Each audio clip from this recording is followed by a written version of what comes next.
जो quadratic equation होती है उसमें दो टर्म ऐसी होती हैं जिनमें वेरिएबल टर्म आ रही है, जैसे ए एक्स स्क्वायर में और बी एक्स में, दोनों में वेरिएबल टर्म है, लेकिन सी कांस्टेंट नंबर है, उसमें वेरिएबल टर्म आपके पास नहीं है। ठीक है, तो अब जो कांस्टेंट नंबर है उसको डिवाइड करने के बाद, अब ये डिवाइड करने के बाद कांस्टेंट नंबर क्या होगा, सी बाय ए। ठीक है, तो रिप्लेस हो गया हमारा कांस्टेंट सी बाय ए से। अब हम इस कांस्टेंट को मूव करेंगे इक्वेशन की दूसरी साइड पे। जब मूव करेंगे तो ऑब्वियसली इसकी सिंबल चेंज होगा, अगर प्लस है तो माइनस हो जाएगा, माइनस है तो प्लस हो जाएगा। हमारे यहाँ केस में प्लस सी बाय ए होगा, तो हम इसको लिखेंगे इक्वेशन को, ए और ए कैंसिल आउट हो जाएंगे, एक्स स्क्वायर बचेगा, x square plus b by a x plus c by is equal to minus c by ए।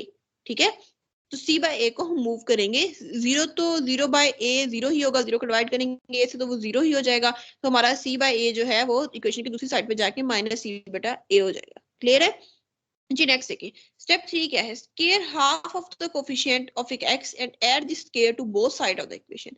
अब हमने यहाँ पे क्या करना है, थर्ड स्टेप देखिए, दो स्टेप हमारे हो गए, थर्ड स्टेप ये होता है कि आपका जो कोफिशिएंट एक्स है, ठीक है, एक्स का कोफिशिएंट क्या है, बी बाय ए। ठीक है, अब हमारा एक्स का कोफिशिएंट क्या है, बी बाय ए। अब बी बाय ए को आपने हाफ करना है, हाफ करने का मतलब है उसको 1/2 से मल्टीप्लाई करना है, तो वैल्यू क्या आएगी, बी बाय 2a। ठीक है, उस जो b बाय 2a है उसका लेना है आपने स्केयर। ठीक है, उसका लेंगे आप स्केयर और उसको इक्वेशन के दोनों साइड्स पे करेंगे ऐड। क्लियर है, ठीक है, इक्वेशन का b बाय 2a का लेंगे स्केयर और स्केयर को ऐड करेंगे बोथ साइड ऑफ इक्वेशंस। जी, फैक्टर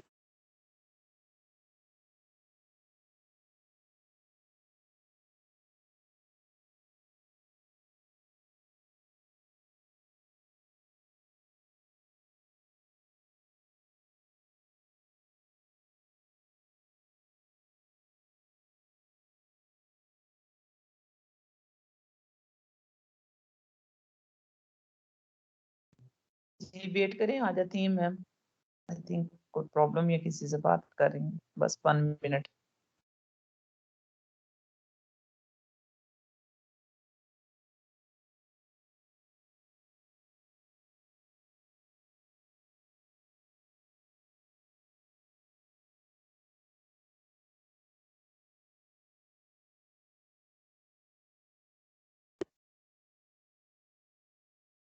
में मेरा माइक ऑटोमेटिकली म्यूट हुआ है, पता नहीं, I don't know why.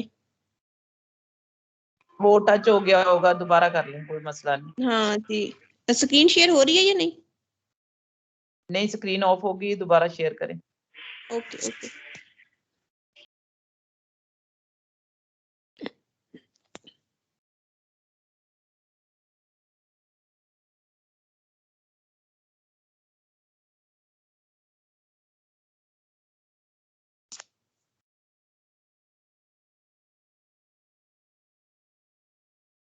Ji ma'am, हो गई है, कैन कंटिन्यू। ओके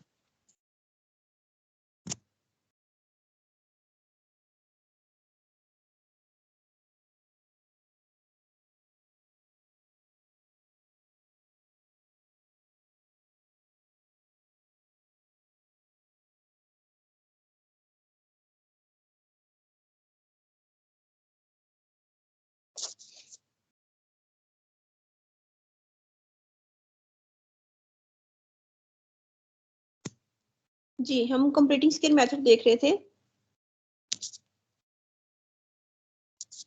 जी, हमारा स्टेप 4 ये था, हमने जो रिजल्टिंग हमारे पास एक टर्म आएगी, एक एक्सप्रेशन आएगा, ठीक है, उसको हमने परफेक्ट स्केयर फॉर्म में कन्वर्ट करना है। और ये जो एक्सप्रेशन आएगा ना, ऑटोमेटिकली परफेक्ट स्केयर फॉर्म में कन्वर्ट होगा और हर इक्वेशन में होगा। यहाँ पे बनेगा फार्मूला, फार्मूला हमारा होगा, ये जो एक्सप्रेशन आएगा इस फॉर्म में आएगा, a square plus 2ab plus b square form में।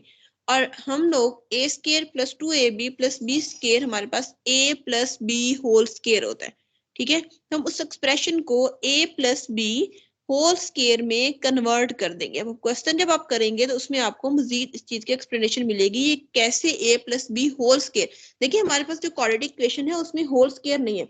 होल स्केयर का मतलब होता है पूरी वैल्यू के ऊपर स्केयर आ जाए। 16 जो है, ठीक है, ये 4 का होल स्केयर है। ठीक है, 4 का आप स्केयर नहीं तो 16 आता है। ठीक है, अब 12 किसी चीज का होल स्केयर नहीं है, ठीक है, मतलब किसी इंटीजर्स का वैल्यू का होल स्क्वायर नहीं है, ठीक है। इस तरह से जो कुछ नंबर्स होते हैं वो होल स्क्वायर होते हैं, कुछ नंबर होल स्क्वायर नहीं होते।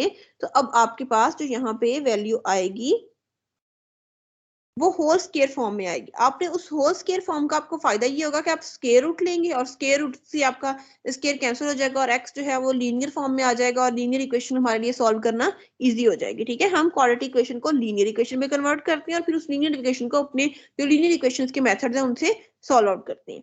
ये क्वेश्चन देखेंगे, x square minus 4x minus 14 is equal to 0। ये क्वाड्रेटिक इक्वेशन आपको गिवन है, आप इसको कंप्लीटिंग स्क्वायर मेथड से सॉल्व करेंगे। जी कंप्लीटिंग स्क्वायर मेथड क्या है? अब फर्स्ट स्टेप आपने करना था कि एक्स के कोफिशिएंट अगर 1 है तो उसे आपने डिवाइड करना है, ठीक है। अब एक्स के कोफिशिएंट हमारे पास यहाँ पे 1 है तो 1 से डिवाइड करेंगे, तो 1 से डिवाइड करने का तो कोई फायदा नहीं है, 1 से डिवाइड करके इक्वेशन वही रहेगी, ठीक है। तो हमारे पास ये एक्स स्क्वायर ही आ जाएगा, x square minus 4x minus 14 is equal to 0, ठीक है। तो आपको डिवाइड करने की जरूरत नहीं है क्योंकि वैल्यू 1 है। अगर a की जगह मतलब एक्स के साथ कोफिशिएंट 1 ना होता तो हम उससे डिवाइड करते तो हमारी इक्वेशन में चेंजिंग आती, ठीक है। तो यहाँ पे आपके पास स्टेप 2 पे जाएंगे। स्टेप 2 क्या था हमारे पास, क्या 14 को मूव करेंगे, जब 14 को मूव करेंगे x square minus 4x is equal to 14 आ जाएगा, ठीक है। नेक्स्ट स्टेप आपका क्या था, आपने 4 का जो x है, x के साथ जो कोफिशिएंट है उसको हाफ करना है। x का कोफिशिएंट है यहाँ पे 4, ठीक है। 4 का हाफ करेंगे 2 आएगा, 2 का स्क्वायर रूट फाइंड स्क्वायर लेंगे, ठीक है। उसका स्क्वायर लेना था, स्टेप 2 ये था। स्क्वायर लेंगे तो x square minus 4x plus 4 आ जाएगा और 14 प्लस 4, ठीक है। तो अब जब इसको इक्वेशन देखें, अब ये आपके पास जो है ये बनेगा x square minus 4x plus 4 जो है, इसको आप अगर फैक्टराइजेशन भी इसकी करके देखें, फैक्टराइजेशन भी कर सकते हैं, फार्मूला फार्मूला पे अप्लाई कर सकते हैं। आप फैक्टराइजेशन करना चाह रहे हैं, फैक्टराइजेशन करें, आपका 4 और एक्स स्क्वायर को मल्टीप्लाई करके 4x आ रहा है, माइनस 4 को करेंगे ब्रेक, माइनस 4x को हम लिख सकते हैं minus 2x minus 2x, minus 2x और माइनस 2x का आंसर माइनस 4x ही आता है, ठीक है। तो आप इनमें से कॉमन वैल्यूज लिए तो आपकी factorization x minus 2 whole square हो जाएगी इज इक्वल टू 18, ठीक है। आप स्क्वायर रूट लेंगे दोनों साइड्स पे और x की जो वैल्यू है इसको फाइंड आउट कर लेंगे, x हमारा सोल्यूशन आ जाएगा, ठीक है। नेक्स्ट है यूजिंग द कंप्लीटिंग स्क्वायर को मेथड को हमने यूज किया जब हमारा a 1 के इक्वल नहीं था। अब यहाँ देखिए a जो है वो 9 है तो हम 9 से पहले इक्वेशन को डिवाइड करेंगे, ठीक है। इक्वेशन को डिवाइड करने के बाद जो हमारे पास इक्वेशन आएगी उसको एक्स के minus 4/3x plus 1 is equal to 0 equation है। इसमें 1 को मूव करेंगे, फिर 4/3 का हाफ करेंगे, उसको उसका स्क्वायर लेंगे, दोनों तरफ ऐड करेंगे, 4/3 का हाफ आएगा 2/3, ठीक है। हाफ लिया हुआ है यहाँ पे 2/3, 2/3 का स्क्वायर फाइंड करेंगे तो वो 4/9 आएगा, उसको दोनों साइड पे ऐड करेंगे, ऐड करने के बाद आपके पास जो नेक्स्ट है फैक्टराइजेशन करेंगे तो कंप्लीट स्क्वायर बनेगा। कंप्लीट स्क्वायर को आप x square minus 4/3x plus 4/9 expression है, ये रिप्लेस हुआ है x माइनस 2/3 स्क्वायर में, ठीक है। फैक्टराइजेशन करने के बाद फार्मूला भी अप्लाई कर सकते हैं आप, a plus B whole square equal to a square plus 2ab plus b square. जी यहाँ पे आप x की वैल्यू जो है वो इजीली फाइंड आउट कर सकते हैं। जी अब यहाँ पे कंप्लीटिंग स्क्वायर मेथड से हमने इसी वैल्यू जो है इसका आंसर फाइंड आउट किया और ये देखिए ये कॉम्प्लेक्स रूट्स आए हैं। अब आपके पास यहाँ पे स्क्वायर रूट के अंदर माइनस आया है तो माइनस जो है वो आयोटा के बराबर होता है, तो कॉम्प्लेक्स रूट आया। आपके पास कोई भी इक्वेशन आ सकती है उसके आपको रूट्स फाइंड आउट करने को कहा जा सकता है। अच्छा जब रूट्स फाइंड आउट करने को कहा जाता है क्योंकि आपने एमसीक्यू टाइप टेस्ट देना है तो उस टेस्ट में आपको ये मेंशन नहीं होता कि आपने किस मेथड से इसका सोल्यूशन निकालना है। तो आप जिस मेथड से भी सोल्यूशन निकालेंगे आंसर एक ही आएगा, तो आप मेथड कोई भी अप्लाई कर सकते हैं, ठीक है जी। नेक्स्ट है quadratic formula, the solution of the quadratic equation ax square plus bx plus c is equal to 0 where a naught is equal to 0 r। यहाँ पे देखिए x is equal to minus b plus minus b square minus 4ac by 2a। ये quadratic formula बहुत अच्छी तरह याद होना चाहिए आपको। अब अगर तो सिंपलेस्ट एमसीक्यूज आते हैं आपके पास के क्वाड्रेटिक इक्वेशन का सोल्यूशन फाइंड आउट करें तो आपके पास चॉइस है, आप तीनों मेथड में से किसी भी मेथड से सोल्यूशन फाइंड आउट करेंगे तो आंसर सेम आएगा, ठीक है। ऑब्वियसली आपको ये मेंशन नहीं किया जाएगा कि इस मेथड से सोल्यूशन फाइंड आउट करें क्योंकि आंसर सेम आने आपके आने एमसीक्यूज, ठीक है। तो एमसीक्यू टेस्ट आपने देना तो उसके लिए आपको कोई भी मेथड आप फॉलो करें आपका आंसर सेम आएगा। तो आपको मेथड तीनों एज इट इज उनकी मतलब सोल्यूशन के लिए प्रैक्टिस की जरूरत नहीं है, लेकिन तीनों मेथड्स में से जो शॉर्ट एमसीक्यू मजीद डेवलप हो सकते हैं, जैसे आपके पास कंप्लीटिंग स्क्वायर के स्टेप्स कितने हैं, उसके कौन से स्टेप में क्या बात हो रही है, इस तरह के एमसीक्यू आपके पास आ जाए। क्वाड्रेटिक फार्मूला क्या है, क्वाड्रेटिक फार्मूला में ए के ऊपर क्या, यहाँ क्वाड्रेटिक इक्वेशन में ए के ऊपर क्या कंडीशन है, क्वाड्रेटिक फार्मूला क्या है, इस फार्मूले के से हम नेक्स्ट रूट्स फाइंड आउट करते हैं, रूट्स की टाइप्स निकालते हैं, वो क्या क्या आ सकती हैं। इसलिए आपको तीनों मेथड जो है वो गो थ्रू करना लाजमी है, ठीक है। तो मेथड कितने हैं क्वाड्रेटिक इक्वेशन को सॉल्व करने के, तो ये चीजें जो हैं इसलिए जरूरी हैं, वरना आपके एमसीक्यू टाइप टेस्ट के लिए आपको ये चीजें करना तीनों मेथड जो हैं वो as it is complete solution उनका फाइंड आउट करना नहीं भी आता तो इतना इशू नहीं है, आप एक मेथड से सोल्यूशन फाइंड आउट कर सकते हैं। जी ये आपका क्वाड्रेटिक फार्मूला है, ठीक है। इस क्वाड्रेटिक फार्मूले को आपको मेमोराइज करना होगा, ठीक है। A square plus quadratic formula है x is equal to minus B plus minus B square minus 4ac by 2a, ठीक है। इस फार्मूले को मेमोराइज करेंगे। अब इक्वेशन में आपके पास x square minus 4x is equal to minus 2 है। इस इक्वेशन को आप पहले स्टैंडर्ड फॉर्म में चेंज करेंगे। स्टैंडर्ड फॉर्म ये होती है इक्वेशन की एक साइड पे 0 आता है, सारी टर्म दूसरी साइड पे ले आएंगे। अब स्टैंडर्ड फॉर्म से इसको करना है कंपेयर। जब कंपेयर करेंगे स्टैंडर्ड फॉर्म से तो a की वैल्यू आएगी 1, b की वैल्यू आएगी -4 और c की वैल्यू आएगी 2, ठीक है। इस वैल्यूज को आप क्वाड्रेटिक फार्मूला में पुट करेंगे, स्क्वायर लेंगे, माइनस करेंगे, स्क्वायर रूट, जो भी स्टेप्स हैं सारे स्टेप्स सॉल्व आउट करने के बाद आपके पास आपका जो आंसर आएगा वो इसके रूट्स कहलाएंगे इक्वेशन के।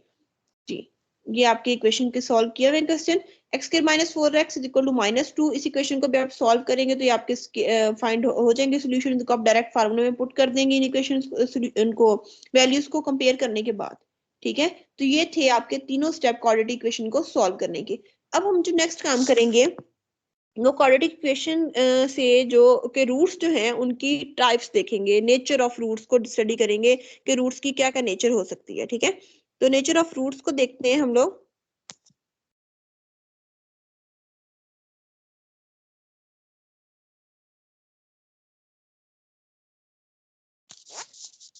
जी ये हमारे पास इस जो इक्वेशन हमने क्वाड्रेटिक इक्वेशन भी समझ ली, उसके सॉल्यूशन फाइंड आउट करने के तरीके भी देख लिए, ठीक है।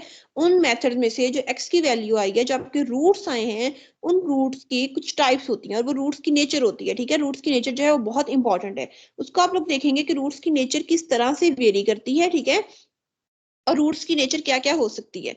जी सबसे पहले हमारे पास आता है डिस्क्रिमिनेंट, ठीक है। अब डिस्क्रिमिनेंट क्या होता है? डिस्क्रिमिनेंट आपके पास जो भी क्वाड्रेटिक फार्मूला आपने याद कर लिया, quadratic formula x equal to minus B plus minus B square minus 4ac के ऊपर स्क्वायर रूट है बाय 2a, ठीक है। ये रूट्स फाइंड आउट करने के लिए यूज होता है क्वाड्रेटिक इक्वेशन के। क्वाड्रेटिक इक्वेशन की स्टैंडर्ड फॉर्म भी बता दी, ठीक है। वो कह रहा था expression under the radical sign. अब रेडिकल साइन जो होता है वो स्क्वायर रूट का साइन होता है, ठीक है। रेडिकल साइन और स्क्वायर रूट साइन सेम बात है, ठीक है। अब जो रेडिकल के अंदर जो एक्सप्रेशन है वो क्या है? बी स्क्वायर माइनस 4ac, और इस एक्सप्रेशन को हम डिस्क्रिमिनेंट बोलते हैं। क्लियर है? जो एक्सप्रेशन है स्क्वायर रूट के अंदर, इसको हम डिस्क्रिमिनेंट बोलते हैं, ठीक है। और ये जो एक्सप्रेशन है ये हमें काबिल बनाता है कि हम डिटरमाइन कर सकें the discriminant and the nature of the root without solving the equation. हमें इक्वेशन पूरी सॉल्व ना करनी पड़े। देखिए इक्वेशन को सॉल्व करने के बाद तो हमें इसके रूट्स फाइंड आउट पता चल जाते हैं, टाइप्स, लेकिन इन पूरी इक्वेशन को सॉल्व किए बगैर हम रूट्स की टाइप्स बता सके और डिस्क्रिमिनेंट फाइंड आउट कर सकें। Correct this expression neighbors are to determine the discriminant and nature of the roots without solving the equation by the nature of root we mean। हमारा मतलब क्या होता है नेचर ऑफ रूट से? कि roots real हैं, कॉम्प्लेक्स हैं, same है एक दूसरे से या डिफरेंट है। दो आंसर आ रहे थे ना हमारे पास एक्स के, जो भी हमने वैल्यू निकाली है, एक्स के इक्वल टू 25 है, ठीक है। तो एक्स का जब आंसर निकालेंगे प्लस माइनस 5 आएगा। दो आंसर आएंगे। लीनियर इक्वेशन में एक सोल्यूशन आता है, क्वाड्रेटिक इक्वेशन में 2 सॉल्यूशंस आते हैं। और जो दो रूट्स आए हैं उनको हमने देखना है कि वो सेम है, सेम नहीं है, ठीक है, या वो कॉम्प्लेक्स है या वो रियल है। कुछ में आयोटा फॉर्म में आंसर आ रहा था, मतलब वो कॉम्प्लेक्स रूट्स आ रहे थे। तो रूट्स की अगर आपको टाइप बतानी हो, आपसे पूछा जाएगा एमसीक्यू में कि आपकी जो इक्वेशन है इसकी रूट्स की क्या टाइप होगी, तो उस पूरे क्वेश्चन को सॉल्व करने के बजाय हम शॉर्टकट वे से उसका रूट्स जो है वो फाइंड आउट कर सकते हैं, रूट्स की टाइप। करें the expression b square minus 4ac is called discriminant. बहुत इंपॉर्टेंट बात है, इसको नोट आउट करें। of the quadratic equation because it discriminates among the 4 cases which can occur। ये 4 cases में डिवाइड करता है हमारे रूट्स की टाइप्स को, नेचर्स को, ठीक है। तो ये जो चारों टाइप्स हैं ये आपको फिंगर टिप्स पे याद होनी चाहिए। If b square minus 4ac is equal to 0, अगर b स्क्वायर माइनस 4ac का आंसर 0 आ जाए, ठीक है, आपने क्वाड्रेटिक इक्वेशन गिवन है, आपने सिर्फ b स्क्वायर माइनस 4ac निकालना है, पूरा क्वाड्रेटिक फार्मूला अप्लाई नहीं करना। अगर उसका आंसर 0 आ गया तो रूट्स आपके रियल होंगे, ये शर्त है कि रूट्स रियल होंगे, रैशनल होंगे और इक्वल होंगे, ठीक है। अगर b स्क्वायर माइनस 4ac 0 से बड़ा आ जाए, उसका आंसर 0 से बड़ा आ जाए, तो रूट्स जो है वो परफेक्ट स्क्वायर है और वो परफेक्ट स्क्वायर भी हो, ठीक है। और जो आंसर है, लेट्स सपोज आपके पास आंसर आया 49, b स्क्वायर माइनस 4ac का, वो परफेक्ट स्क्वायर है। अगर 45 आया तो परफेक्ट स्क्वायर नहीं है। इस तरह 24 है तो परफेक्ट स्क्वायर नहीं है, 25 है तो परफेक्ट स्क्वायर है। परफेक्ट स्क्वायर और ना होने में और ना होने में डिफरेंस पता चल जाना चाहिए आपको। अब देखें b स्क्वायर माइनस 4ac अगर 0 से बड़ा है और परफेक्ट स्क्वायर है तो रूट्स जो है वो रियल होंगे, रैशनल होंगे और अनइक्वल होंगे। क्लियर है? ये याद करेंगे आप लोग इनकी condition. b square minus 4ac 0 से बड़ा है, मतलब 0 से बड़ा होने का मतलब है पॉजिटिव वैल्यू है और परफेक्ट स्क्वायर नहीं है, ठीक है। तो रूट्स जो है वो रियल होंगे, इररेशनल होंगे और अनइक्वल होंगे, ठीक है। और परफेक्ट स्क्वायर अगर ना हो तो रूट्स इररेशनल होंगे, ठीक है। अगर परफेक्ट स्क्वायर हो तो रूट्स रैशनल होंगे। बी स्क्वायर माइनस 4ac 0 से छोटा हो तो रूट्स नॉन रियल होंगे। नॉन रियल मीन वो कॉम्प्लेक्स होंगे और इमेजिनरी होंगे, ठीक है। अब रूट्स के इक्वल होने की कंडीशन ये है कि बी स्क्वायर माइनस 4ac 0 के इक्वल हो, और बाकी केसेस में रूट्स जो है वो अनइक्वल होंगे, और बी स्क्वायर माइनस 4ac अगर लेस देन 0 होगा तो रूट्स जो है वो कॉम्प्लेक्स आएंगे। देखिए बी स्क्वायर माइनस 4ac हमारे पास एक्सप्रेशन जो है वो स्क्वायर रूट के अंदर है। अब अगर स्क्वायर रूट के अंदर नेगेटिव वैल्यू आ जाएगी तो रूट्स ऑटोमेटिकली आपके कॉम्प्लेक्स हो जाएंगे, इमेजिनरी हो जाएंगे। कॉम्प्लेक्स रूट्स को इमेजिनरी भी बोलते हैं जी। यहाँ पे determine the discriminant and nature of the roots, इनके फाइंड आउट करने हैं। x के minus 6x plus 9 is equal to 0। इसी डिस्क्रिमिनेंट को d से रिप्रेजेंट करते हैं। इस इक्वेशन में देखिए a की वैल्यू 1 है, b की वैल्यू माइनस 6 है और c की वैल्यू 9 है, तो d आएगा आपके पास b स्क्वायर माइनस 4ac। अब वैल्यू इसमें पुट करेंगे तो d के आंसर 0 आ रहा है, ठीक है। अब b की वैल्यू माइनस 6 इक्वेशन से, अगर इसको कंपेयर करना है आपने स्टैंडर्ड फॉर्म से, ठीक है, a b की वैल्यू फाइंड आउट करने के लिए। d 0 है तो मीन रूट्स जो है वो रियल है, रैशनल है और इक्वल है। नेक्स्ट आपके पास इस तरह से क्वेश्चन इसके सॉल्व किए हुए हैं, इनको आप देख लेंगे, ठीक है। और नेक्स्ट प्रैक्टिस के लिए भी आपके कुछ क्वेश्चन दिए हुए हैं, इनको भी आप सॉल्व करेंगे ताकि आपको क्लियर हो कि रूट्स हम कैसे फाइंड आउट करते हैं, इसका डिस्क्रिमिनेंट फाइंड करें, नेचर फाइंड करें रूट्स की। और अगर आपको इससे रिलेटेड कोई भी इशू है तो आप पूछ सकते हैं।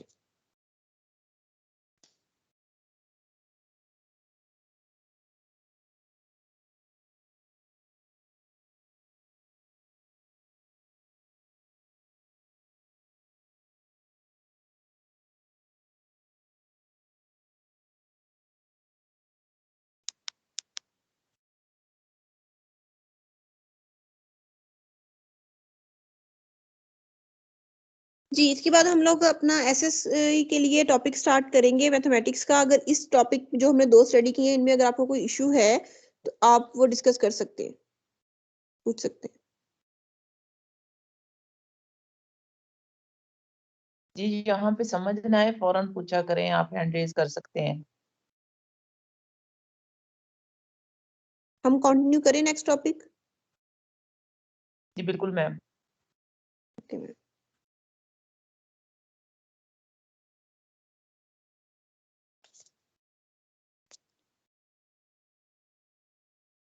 जी, हमने जो एसएससी के लिए सिलेबस था उसमें हमने फंक्शंस को डिस्कस किया था। फंक्शंस के बाद फंक्शन की डोमेन रेंज को डिस्कस किया। उसके बाद हमारा है डेरिवेटिव का टॉपिक। हम फंक्शंस का डेरिवेटिव फाइंड आउट करेंगे।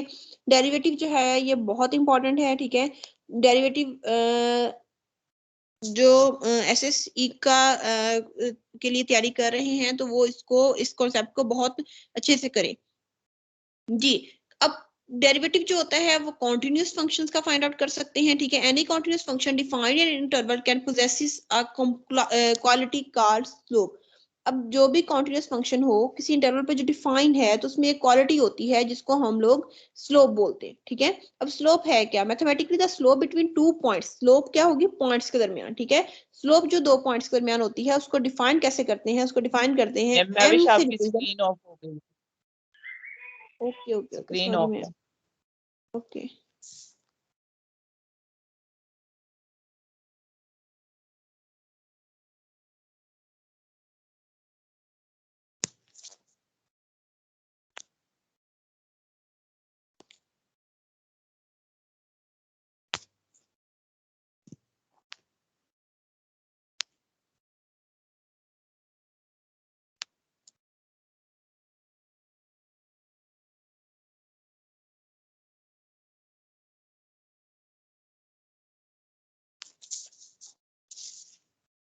जी, हम लोग डेरिवेटिव के कॉन्सेप्ट से पहले स्लोप को देख रहे थे। स्लोप देखेंगे, कोई भी कॉन्टिन्यूस फंक्शन जो किसी इंटरवल पर डिफाइन हो तो वो एक क्वालिटी पोजेस करता है, क्वालिटी रखता है जिसको हम स्लोप कहते हैं।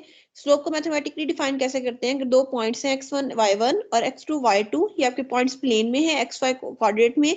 हम कोऑर्डिनेट ज्योमेट्री का जो टॉपिक है वो भी नेक्स्ट हमारा लेक्चर में है, तो कोऑर्डिनेट ज्योमेट्री के बाद आपको इन पॉइंट्स को अंडरस्टैंड करना बहुत आसान हो जाएगा।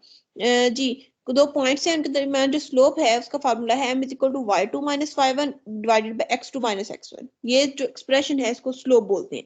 इन simple word it can be thought as the rise over run. जी, इसको हम राइज ओवर रन के फार्मूला से भी अंडरस्टैंड कर सकते हैं। It refers to the change of the function value when moving from one x value to the other. Derivative actually एक चेंज है, ठीक है, और स्लोप जो है वो भी एक चेंज है फंक्शन वैल्यू में, जब आप उसको एक जगह से दूसरी जगह चेंज करें, रिप्लेस करें, एक्स को चेंज करें, मतलब डोमेन को चेंज करें एक इंटरवल के ऊपर। जो भी कांस्टेंट लाइंस होती हैं उनकी स्लोप कांस्टेंट होती है, but for curves above approach only gives an average slope. लेकिन जो कर्व होती हैं उनकी स्लोप चेंज हो जाती है, तो हम उसकी एवरेज स्लोप फाइंड आउट कर लेते हैं, ठीक है। This is because if you take small segment of a curve at different place, the slope you find will be different। जी अगर आप कर्व के छोटे छोटे सेगमेंट्स पे स्लोप फाइंड आउट करें तो वो स्लोप डिफरेंट आती है, तो आप इसलिए उसकी एवरेज स्लोप जो है उसको हम प्रेफर करते हैं और एवरेज स्लोप फाइंड आउट कर लेते हैं।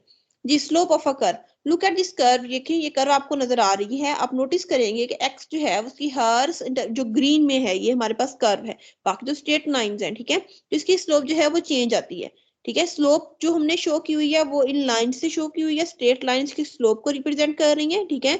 तो हर पॉइंट के ऊपर इसकी स्लोप जो है वो डिफरेंट है।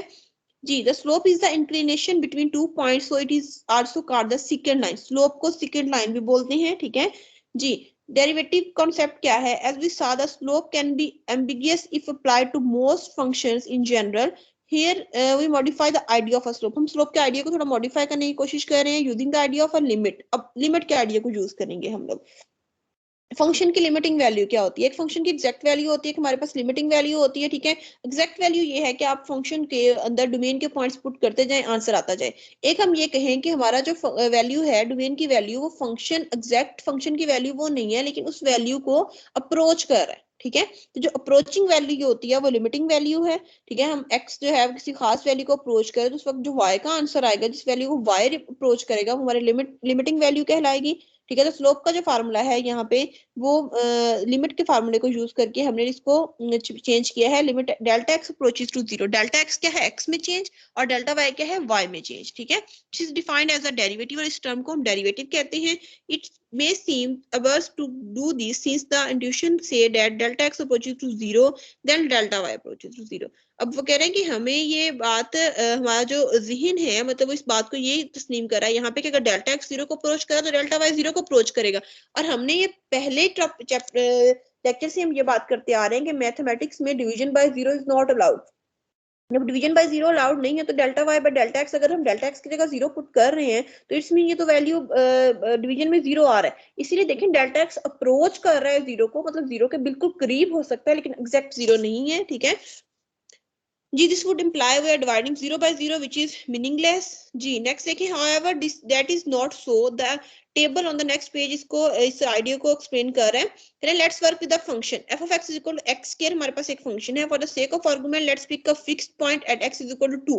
हमने एक 2 पॉइंट जो डोमेन का ले लिया, तो एफ ऑफ 2 की वैल्यू ऑब्वियसली 4 आएगी। कहने अब एक इंटरवल लें और उस इंटरवल का साइज करें 0.1, ठीक है, 0.01, 0.001। तो फाइंड करें चेंज इन y की वैल्यू में जो चेंज आ रहा है। तो हमने डेल्टा एक्स और डेल्टा वाई यहाँ पे फाइंड आउट किए, ठीक है। डेल्टा वाई को डेल्टा एक्स पे डिवाइड किया, तो ये हमारे पास जो वैल्यूज हैं ये देखिए। अब जो हमारे पास डेल्टा एक्स है वो जीरो को अप्रोच कर रहा है, ठीक है, जीरो के करीब करीब है। तो delta Y by delta x हमारा 4 को ही तकरीबन अप्रोच कर रहा है, एग्जैक्ट 4 नहीं है, ठीक है। अब देखिए डेफिनेशन डेरिवेटिव की, as the change in x is made smaller and smaller, x का चेंज जो है वो हम छोटे से छोटा करते जाएंगे, तो value of the quotient often called the difference quotient comes closer and closer to 4। जैसे जैसे हम इसको छोटा करते जा रहे हैं एक्स के चेंज को, तो हमारी वैल्यू पहले 4.1 थी, 4 से मतलब थोड़ा दूर थी, फिर 4.01 4 के और करीब आ गई, 4.001 4 के मजीद करीब आ गई। हम चेंज को छोटा करते जाएंगे तो वैल्यू हमारी 4 के करीब आती जाएगी, जो एग्जैक्ट वैल्यू है इस फंक्शन की। तो अब वो कह रहा है कि जो डेरिवेटिव है 2 के ऊपर वो इसका 4 है। और डेरिवेटिव की ये डेफिनेशन है एफ, अगर हम आप एक F prime of A find करना चाह रहे हैं, limit H approaches to zero, F of A plus H minus F of A divided by H. तो यहाँ पे ए की वैल्यू 2 है तो हम 2 से रिप्लेस कर देंगे। Think of the variable H as a slider, you can अब कह रहा है अगर आप वेरिएबल एच को अगर मूव करें, देखिए एच जो है हमारा जीरो को अप्रोच कर रहा है लेकिन एग्जैक्ट जो है जीरो नहीं है। तो जो अगर आप एच को चेंज करते जाएंगे तो वो 2 के बिल्कुल करीब होता जाएगा जी। जहाँ पे आपके पास ये है डेरिवेटिव बाय डेफिनेशन, तो ये इसकी अंडरस्टैंडिंग आपको होनी चाहिए डेरिवेटिव बाय डेफिनेशन की। लेकिन कि आपके फिर वही बात कि अगर आपके एमसीक्यूज आने हैं तो आपको उसमें डेरिवेटिव को बाय डेफिनेशन सॉल्व आउट करने की जरूरत नहीं है। आपको डेरिवेटिव के फार्मूलाज यूज करके आप किसी भी फंक्शन का डेरिवेटिव जो है उसको फाइंड आउट कर सकते हैं। यहाँ पे डेफिनेशन से इस आइडिया को एक्सप्लेन किया हुआ है। लेकिन आप लोग इस आइडिया को जो डेरिवेटिव की जो रूल्स हैं उनके अकॉर्डिंगली करेंगे, ठीक है। जो रूल्स देखें, रूल्स ऑफ डिफरेंशिएशन के ये रूल्स हैं कि अगर आपके पास दो फंक्शन सम हो रहे हैं, उनका डेरिवेटिव है, तो आप अलग अलग डेरिवेटिव ले सकते हैं, फिर उनको सम करने। माइनस में भी सेम ये रूल अप्लाई होगा। कांस्टेंट नंबर मल्टीप्लाई हो रहा है तो कांस्टेंट नंबर को बाहर लें और जो फंक्शन है उसका डेरिवेटिव फाइंड आउट कर लें, और जो कांस्टेंट नंबर होता है उसका डेरिवेटिव 0 होता है, ठीक है। ये बातें आपको याद रखनी है। डेरिवेटिव ऑफ कांस्टेंट जो है वो 0 है जी। अब पावर रूल क्या है डेरिवेटिव का? डेरिवेटिव का पावर रूल ये है कि अगर आपके पास कोई भी फंक्शन है जो पावर फॉर्म में है, तो आपने उसका डेरिवेटिव लेना है, तो आप क्या करेंगे? आप पावर को फंक्शन से पहले ले आएंगे और पावर में से एक लेस कर देंगे, ठीक है। जैसे देखिए एक्स स्क्वायर है, एक्स स्क्वायर का डेरिवेटिव लेंगे तो पावर पहले आएगी, पावर 2 है, और 2 में से एक माइनस करेंगे तो 1 आएगा, तो एक्स स्क्वायर का डेरिवेटिव क्या आएगा? 2x।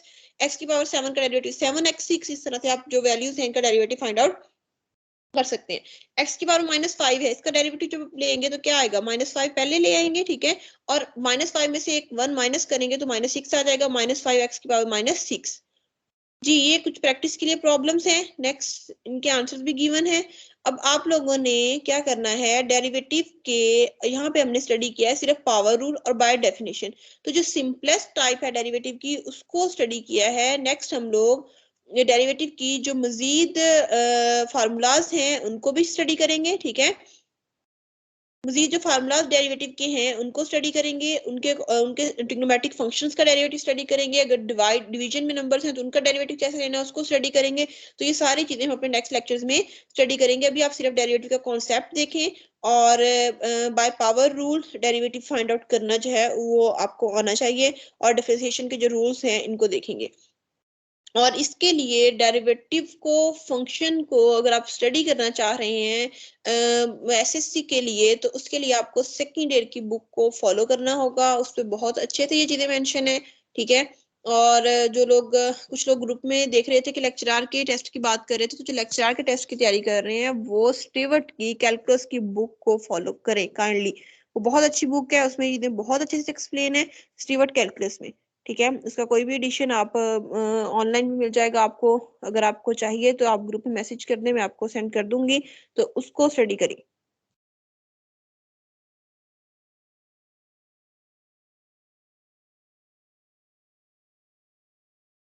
जी, अगर किसी का कोई क्वेश्चन है मैथ के लेक्चर से तो हम वो उसका क्वेश्चन ले लें, उसके बाद हम फिजिक्स का स्टार्ट करेंगे।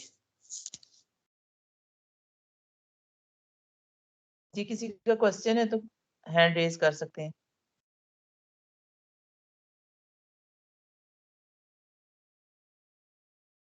इधर मैथमेटिक्स के मास्टर वाले स्टूडेंट तो आई गेस हैं, बट क्वेश्चन नहीं है किसी का कोई भी।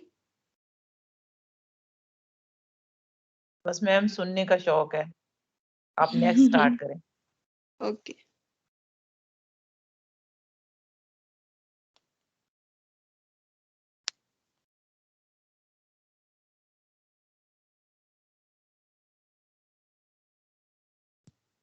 जी, हमारा फिजिक्स का हम अपना लेक्चर स्टार्ट कर रहे हैं। फिजिक्स में हमने लास्ट टाइम मोशन और उसकी टाइप्स को स्टडी किया था। आज हमारे पास फोर्सेस हैं और न्यूटन के लॉज हैं फोर्सेस के बारे में, ठीक है। तो फोर्सेस की जो एग्जांपल है उसमें सबसे पहले आप देखेंगे कि फोर्स है क्या। फोर्स क्या होती है? अगर आप किसी चीज को पुश कर रहे हैं, आप धकेल रहे हैं किसी चीज को, तो ये एक फोर्स है। आप पुल कर रहे हैं तो ये भी एक फोर्स है, ठीक है। ग्रेविटी जो है वो एक फोर्स एक्सर्ट करती है between all massive objects without contact. अब देखें जो ग्रेविटी फोर्स एक्सर्ट करती है ना, वो कांटेक्ट में नहीं होते, मतलब वो जो ऑब्जेक्ट्स है वो आपस में जुड़े हुए तो नहीं होते, लेकिन ग्रेविटी उन पे फिर भी फोर्स क्या अप्लाई करती है, इनकी ग्रेविटेशन फोर्स जो है। The force of attraction from the earth is called the weight force. जो फोर्स ऑफ अट्रैक्शन है अर्थ की, वो उसको वेट फोर्स भी कहते हैं। अब कॉन्टेक्ट फोर्सेस क्या होती हैं? अगर दो ऑब्जेक्ट्स जो हैं वो सरफेस एक दूसरे के साथ एक दूसरे को पुश या पुल कर रही हैं और एक दूसरे के साथ ज्वाइनिंग है एक तरह से, तो वो कॉन्टेक्ट में होती हैं। जी, contact force is a normal force occur when an object pushes on a surface. एक नॉर्मल फोर्स जब ऑब्जेक्ट उस पे पुश कर रहा है, वो नॉर्मल फोर्स की डायरेक्शन कोई भी हो सकती है, ठीक है। The force is perpendicular to the surface. Force जो है परपेंडिकुलर है सरफेस के। A friction force can occur parallel to the surface of contact. एक फ्रिक्शनल फोर्स जो है वो पैरेलल डायरेक्शन में होती है। तो ये दोनों फोर्सेस जो हैं पैरेलल डायरेक्शन में फ्रिक्शन फोर्स ले लें या नॉर्मल फोर्स जब आप एक ऑब्जेक्ट को पुश करें किसी सरफेस के ऊपर, तो ये दोनों फोर्सेस जो है कॉन्टैक्ट फोर्सेस हैं। लेकिन जो ग्रेविटी की फोर्सेस है वो उन ऑब्जेक्ट्स के दरमियान होती है जो विदाउट कॉन्टैक्ट होते हैं। जी, फोर्स वेक्टर देखेंगे, फोर्सेस है magnitude measured in Newton and direction. जी force is a vector quantity, ठीक है, तो फोर्स वेक्टर क्वांटिटी है, उसकी मैग्नीट्यूड भी होती है और डायरेक्शन भी होती है। फोर्स का यूनिट न्यूटन है। अब जितनी क्वांटिटीज हम पढ़ चुके हैं उनकी सबके आपको यूनिट्स आने चाहिए, उनकी वो स्केलर हैं या वेक्टर्स हैं ये भी पता होना चाहिए, ठीक है। तो यहाँ पे जो फोर्सेस हैं अगर आप उसको मेंशन कर रहे हैं उसकी मैग्नीट्यूड को, तो देखिए मैग्नीट्यूड के को शो करते हुए हम बार लगाते होते हैं दोनों साइड्स पे, ठीक है, एक सीधी लाइन लगाते हैं, इसको बार बोलते हैं। तो जब आप बार लगा रहे हैं तो फोर्स यहाँ पे 10 न्यूटन है। 10 न्यूटन का मतलब यह है कि इसकी जो वैल्यू है, इसकी मैग्नीट्यूड 10 है और इसका यूनिट जो है वो न्यूटन है। और इसके ऊपर एरो हेड लगाया हुआ है फोर्स के ऊपर, एफ सिंबल के ऊपर, इट्स मीन ये वेक्टर क्वांटिटी है। यहाँ पे फोर्स है 30 डिग्री का एंगल बना रही है, -45 का एंगल बना रही है, ठीक है। पुलिंग अ फ्रिज, जी कुछ टाइप्स दी हुई है फोर्सेस की। कह रहे two guys are moving a fridge by pulling on ropes attached to it. Steve is very strong, Walter is much weaker. जी दो लड़के हैं जिनमें से एक का नाम स्टीव है, दूसरे का वॉल्टर है, ठीक है। अब वो कह रहे हैं कि स्टीव जो है वो स्ट्रॉन्ग है, वॉल्टर जो है वो वीक है। अब वो दोनों एक फ्रिज को पुल कर रहे हैं, ठीक है, उसके ऊपर रस्सी बांध के उसको खींच रहे हैं। तो जी क्या होगा, कह रहा है two guys are moving a fridge by pulling ropes attached to it. अब यहाँ पे देखें, the pair of forces can be replaced by one side single forces in the direction to the sum of the forces with the magnitude of the sum। जी अब आप क्या करेंगे, जो total force होगी वो किसके बराबर होगी, वो दोनों जो आपके पास गाइस हैं, जी वो क्या उनके नेम क्या थे आपके पास, स्टीव और वॉल्टर। स्टीव और वॉल्टर की दोनों के फोर्सेस को जब आप सम करेंगे तो वो टोटल फोर्स होगी जो उस फ्रिज के ऊपर अप्लाई हो रही है। क्लियर है, मतलब एक बॉडी को दो दो डिफरेंट फोर्सेस से पुश किया जा रहा है या पुल किया जा रहा है, तो वो जो एग्जैक्ट उन पे रिजल्टेंट फोर्स अप्लाई हो रही होगी वो दोनों फोर्सेस के सम के इक्वल होगी। जी कंपोनेंट ऑफ फोर्स, अब फोर्सेस को उसके कंपोनेंट में रिजॉल्व किया जा सकता है। कंपोनेंट जो है वो एक्स कंपोनेंट भी हो सकता है, वो वाई कंपोनेंट भी हो सकता है। मतलब हम फोर्सेस को ब्रेकआउट कर सकते हैं, रिजॉल्व कर सकते हैं उसके कंपोनेंट में, ठीक है। तो जो ब्रेक डाउन करना फोर्सेस को कंपोनेंट में वो रेजोल्यूशन कहलाता है, ठीक है। एफ एक्स एक्स कंपोनेंट में भी रिजॉल्व कर सकते हैं और वाई कंपोनेंट में भी। जी इसके लिए नेक्स्ट हम देखेंगे फोर्सेस के बारे में, न्यूटन की जो लॉज हैं, Newton first law of motion. Isaac Newton first propose the following law of nature to attempt to describe objects in motion. Isaac Newton ने ऐसे ऑब्जेक्ट्स की मोशन को डिस्क्राइब करने के लिए एक लॉ पेश किया। Every object continues either at rest or in constant motion in a straight line unless it is acted upon by a net force।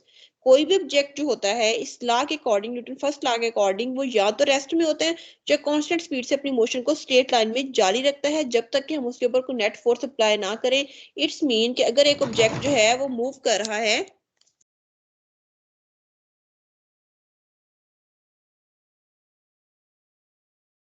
Excuse me just 2 minutes please.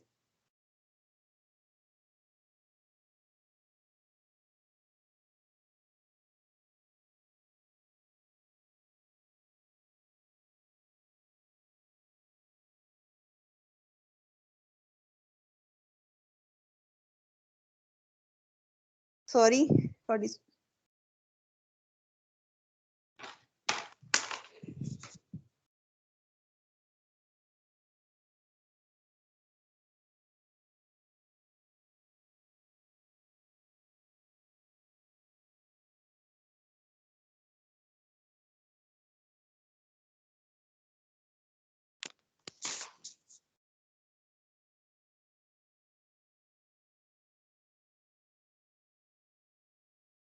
Ji Isaac Newton के accordingly एक object जो है वो अपनी motion को continue रखता है straight line में, ठीक है, जब तक के ऊपर उसके ऊपर कोई फोर्स अप्लाई ना करे। अगर वो रेस्ट में है तो वो रेस्ट में रहेगा, अगर वो कांस्टेंट मोशन में है तो वो कांस्टेंट मोशन में ही मूव करता रहेगा, ठीक है ना। उसकी डायरेक्शन जो है वो भी चेंज नहीं होगी, उसकी स्पीड भी चेंज नहीं होगी अगर आप उसके ऊपर कोई फोर्स अप्लाई नहीं करें। The statement above objects at rest is pretty obvious. अगर ऑब्जेक्ट रेस्ट पे है तो ये तो बहुत ऑब्वियस ही बात है कि आप उसको नहीं हिलाएंगे तो वो अपनी जगह से मूव नहीं करेगा। But the constant motion statement does not seem right according to our everyday observations, ठीक है। Newton first law and friction. अब न्यूटन फर्स्ट लॉ और फ्रिक्शन का क्या रिलेशन है। Every object continues either at rest or in constant motion in a straight line unless it is acted upon by a net force. अब यहाँ पे देखें कुछ एग्जांपल्स हैं given. The problem is we can't see test the law because we can't set up a situation where there is no force. Friction force को अगर हम ignore कर दें तो हम ये कहते हैं कि कोई भी ऐसा ऑब्जेक्ट नहीं है जिसके ऊपर कोई फोर्स अप्लाई ना हो रही हो, ठीक है। मतलब दो ऑब्जेक्ट्स हैं वो मूव कर रहे हैं तो उनके दरमियान फ्रिक्शन फोर्स जो है वो तो हर वक्त जो है वो अमल कर रही होगी, ठीक है, दो बॉडीज के दरमियान। तो ऐसा नहीं होता कि दो ऑब्जेक्ट्स जो हैं वो कांटेक्ट में है और उनके ऊपर कोई फोर्स अप्लाई ना हो रही हो। जी नेक्स्ट है इनर्शियल फोर्स है।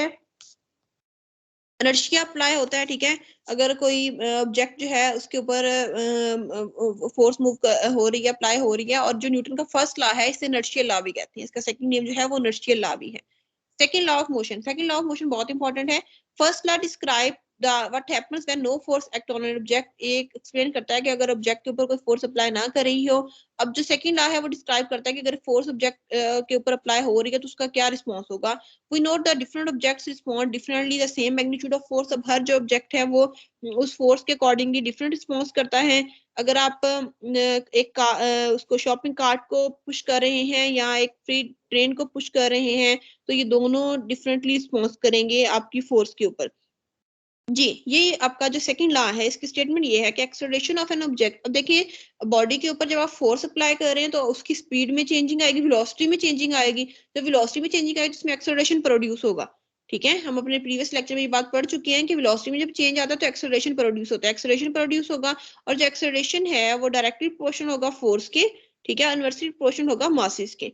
अगर उस स्टेटमेंट को हम सॉल्व करें तो हमारे पास एक न्यूटन का जो लॉ आता है उसकी statement F is equal to M A आती है, ठीक है। F फोर्स है, एम मास है, ए एक्सेलरेशन है। इस फार्मूले को यूज करते हुए आपके पास अगर फोर्स और मास गिवन है आप एक्सेलरेशन फाइंड आउट कर सकते हैं, एक्सेलरेशन और मास गिवन है तो आप फोर्स फाइंड आउट कर सकते हैं।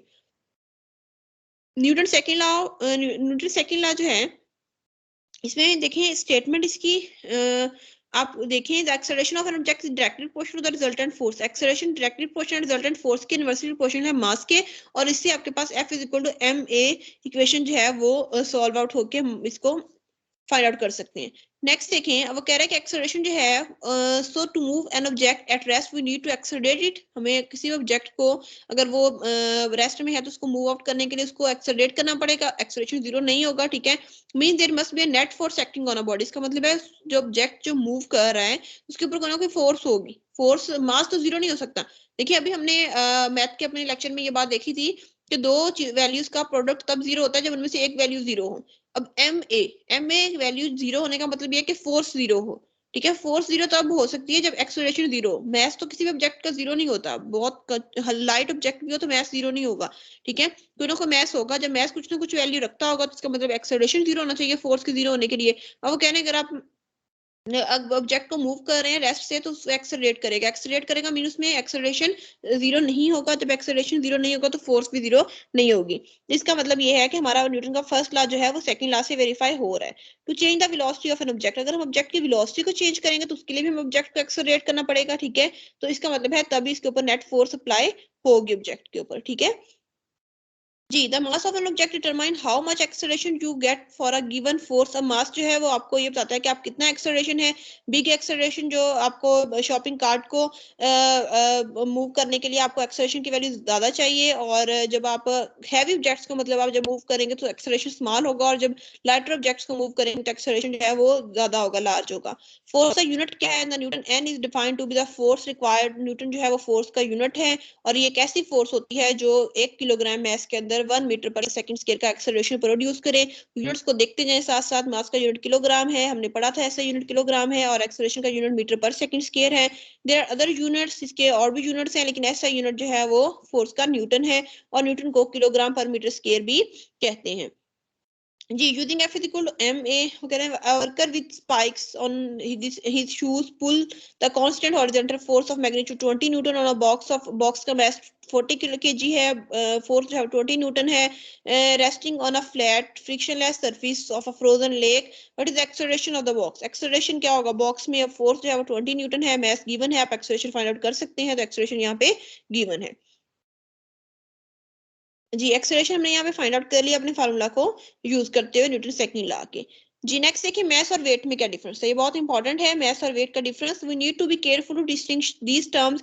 Mess is related to the amount of matter, amount of matter जो होती है वो मैस होती है। किसी ऑब्जेक्ट का जो उसमें एक मादा होता है, जो मटेरियल लगा होता है, वो उसका मैस होता है, ठीक है। वेट जो होता है, वेट क्या होता है? Weight is specifically the force on an object from the gravitational attraction of earth.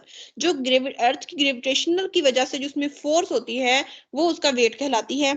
Our masses and weight related experimentally we found that all objects in the free fall accelerate toward the earth with acceleration magnitude। अब ऐसे object इनका acceleration magnitude 9.8, इसको हम round of करके 10 पर metre पर second square value find out करते हैं जी की। जी जो है हमारे पास ये ग्रेविटेशनल एक्सेलरेशन होता है, ठीक है, जो इसकी वैल्यू कांस्टेंट होती है। इसको हम 10 ms-2 भी काउंट करते हैं, लेकिन जो एग्जैक्ट वैल्यू, अगर एमसीक्यू में आपके पास एग्जैक्ट वैल्यू जी की पूछी जाए तो वो 9.80 मीटर पर सेकंड स्क्वायर होती है, ठीक है। इस वैल्यू को भी नोट करेंगे। एफ वाई, अगर लेट्स सपोज ऐसे ऑप्शन हैं जिनमें 9.8 मेंशन नहीं है, तो उसमें 10 जो है वो आपका करेक्ट ऑप्शन के तौर पर होगा। जी एफ वाई, आप वाई डायरेक्शन में फोर्सेस फाइंड आउट किए, क्योंकि यहाँ पे वर्टिकल मोशन दिखाई हुई है वाई एक्सिस के corresponding. F Y is equal to M A Y. अब वो जो एफ वाई डायरेक्शन में, वर्टिकल डायरेक्शन में फोर्स है ना, वो वेट है, ठीक है। और वो वेट है, जो वेट जो है वो डाउनवर्ड मूव कर रहा है, तो वेट की वैल्यू यहाँ पे माइनस है। और एक्सेलरेशन जो है यहाँ पे देखिए, जो वाई डायरेक्शन में आपके पास फोर्स है, ये अपवर्ड डायरेक्शन में है, ठीक है। जब फोर्स जो है वो अपवर्ड डायरेक्शन में है, तो अपवर्ड डायरेक्शन में जो ग्रेविटेशन कांस्टेंट की वैल्यू होती है वो -g होती है। मतलब कोई भी ऑब्जेक्ट अगर जमीन की तरफ आ रहा है तो उसमें जी की वैल्यू पॉजिटिव होगी, अगर वो जमीन से दूर जा रहा है तो उसमें जी की वैल्यू नेगेटिव होगी। जी की वैल्यू यहाँ पे नेगेटिव होगी, तो माइनस और माइनस कैंसिल आउट हो जाएंगे। W is equal to M G. अब ये जो इक्वेशन है ये हमें मास का और वेट का रिलेशन बताती है कि मास को अगर हम जी से ग्रेविटेशन कांस्टेंट से मल्टीप्लाई करें तो किसी भी ऑब्जेक्ट का हम वेट फाइंड आउट कर सकते हैं। और ये इक्वेशन हर ऑब्जेक्ट के लिए ट्रू होती है, ठीक है। But the value of G, the property of the earth, it would not be the same value on the moon. अच्छा, जी की जो वैल्यू हमें यहाँ पे गिवन है ये अर्थ की है, मून के ऊपर जी की वैल्यू ये नहीं होती। मून के ऊपर जी की वैल्यू डिफरेंट है। आप मून के ऊपर जी की वैल्यू को सर्च आउट कर सकते हैं, वो 1.667 होती है, ठीक है। जी नॉर्मल फोर्स, नॉर्मल फोर्स क्या है? Consider the force on a box sitting at rest on the floor. जी नॉर्मल फोर्स कह रहे हैं एक बॉक्स के ऊपर एक फोर्स हम लगा रहे हैं, the weight force point down. अब वेट जो फोर्स है वो डाउनवर्ड मूव करेगी, और नॉर्मल फोर्स जो है वो अपवर्ड डायरेक्शन में होगी, ठीक है। और जो टोटल फोर्सेस होंगी वो नॉर्मल का और वेट का सम होगी, और दोनों की डायरेक्शन ऑपोजिट है, मैग्नीट्यूड सेम है, तो रिजल्टेंट फोर्सेस ऑब्जेक्ट के ऊपर हमारे पास जीरो आ जाएगी। न्यूटन थर्ड लॉ क्या है? न्यूटन थर्ड लॉ ये कहता है कि हर एक्शन का एक इक्वल ऑपोजिट रिएक्शन होता है, ठीक है। आप एक एक्शन की फोर्स किसी पे अप्लाई कर रहे हैं तो वो ऑब्जेक्ट भी आपके ऊपर एक फोर्स अप्लाई करेगा, जो कि एक जिसकी डायरेक्शन जो है वो रिवर्स होगी, ठीक है, और मैग्नीट्यूड इक्वल होगी। If object A exert a force on B, object B exert a force equal magnitude and opposite direction on A, object B A पे फोर्स लगाएगा, उसकी मैग्नीट्यूड सेम होगी, डायरेक्शन ऑपोजिट होगी। नॉर्मल फोर्सेस है Newton third law, box A sits on the top of box B at rest. अजान हो रही है मैम, हम थोड़ा सा ब्रेक ले लें अजान के लिए। जी बिल्कुल।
जी, हम लोग स्टार्ट करते हैं अपने टॉपिक को।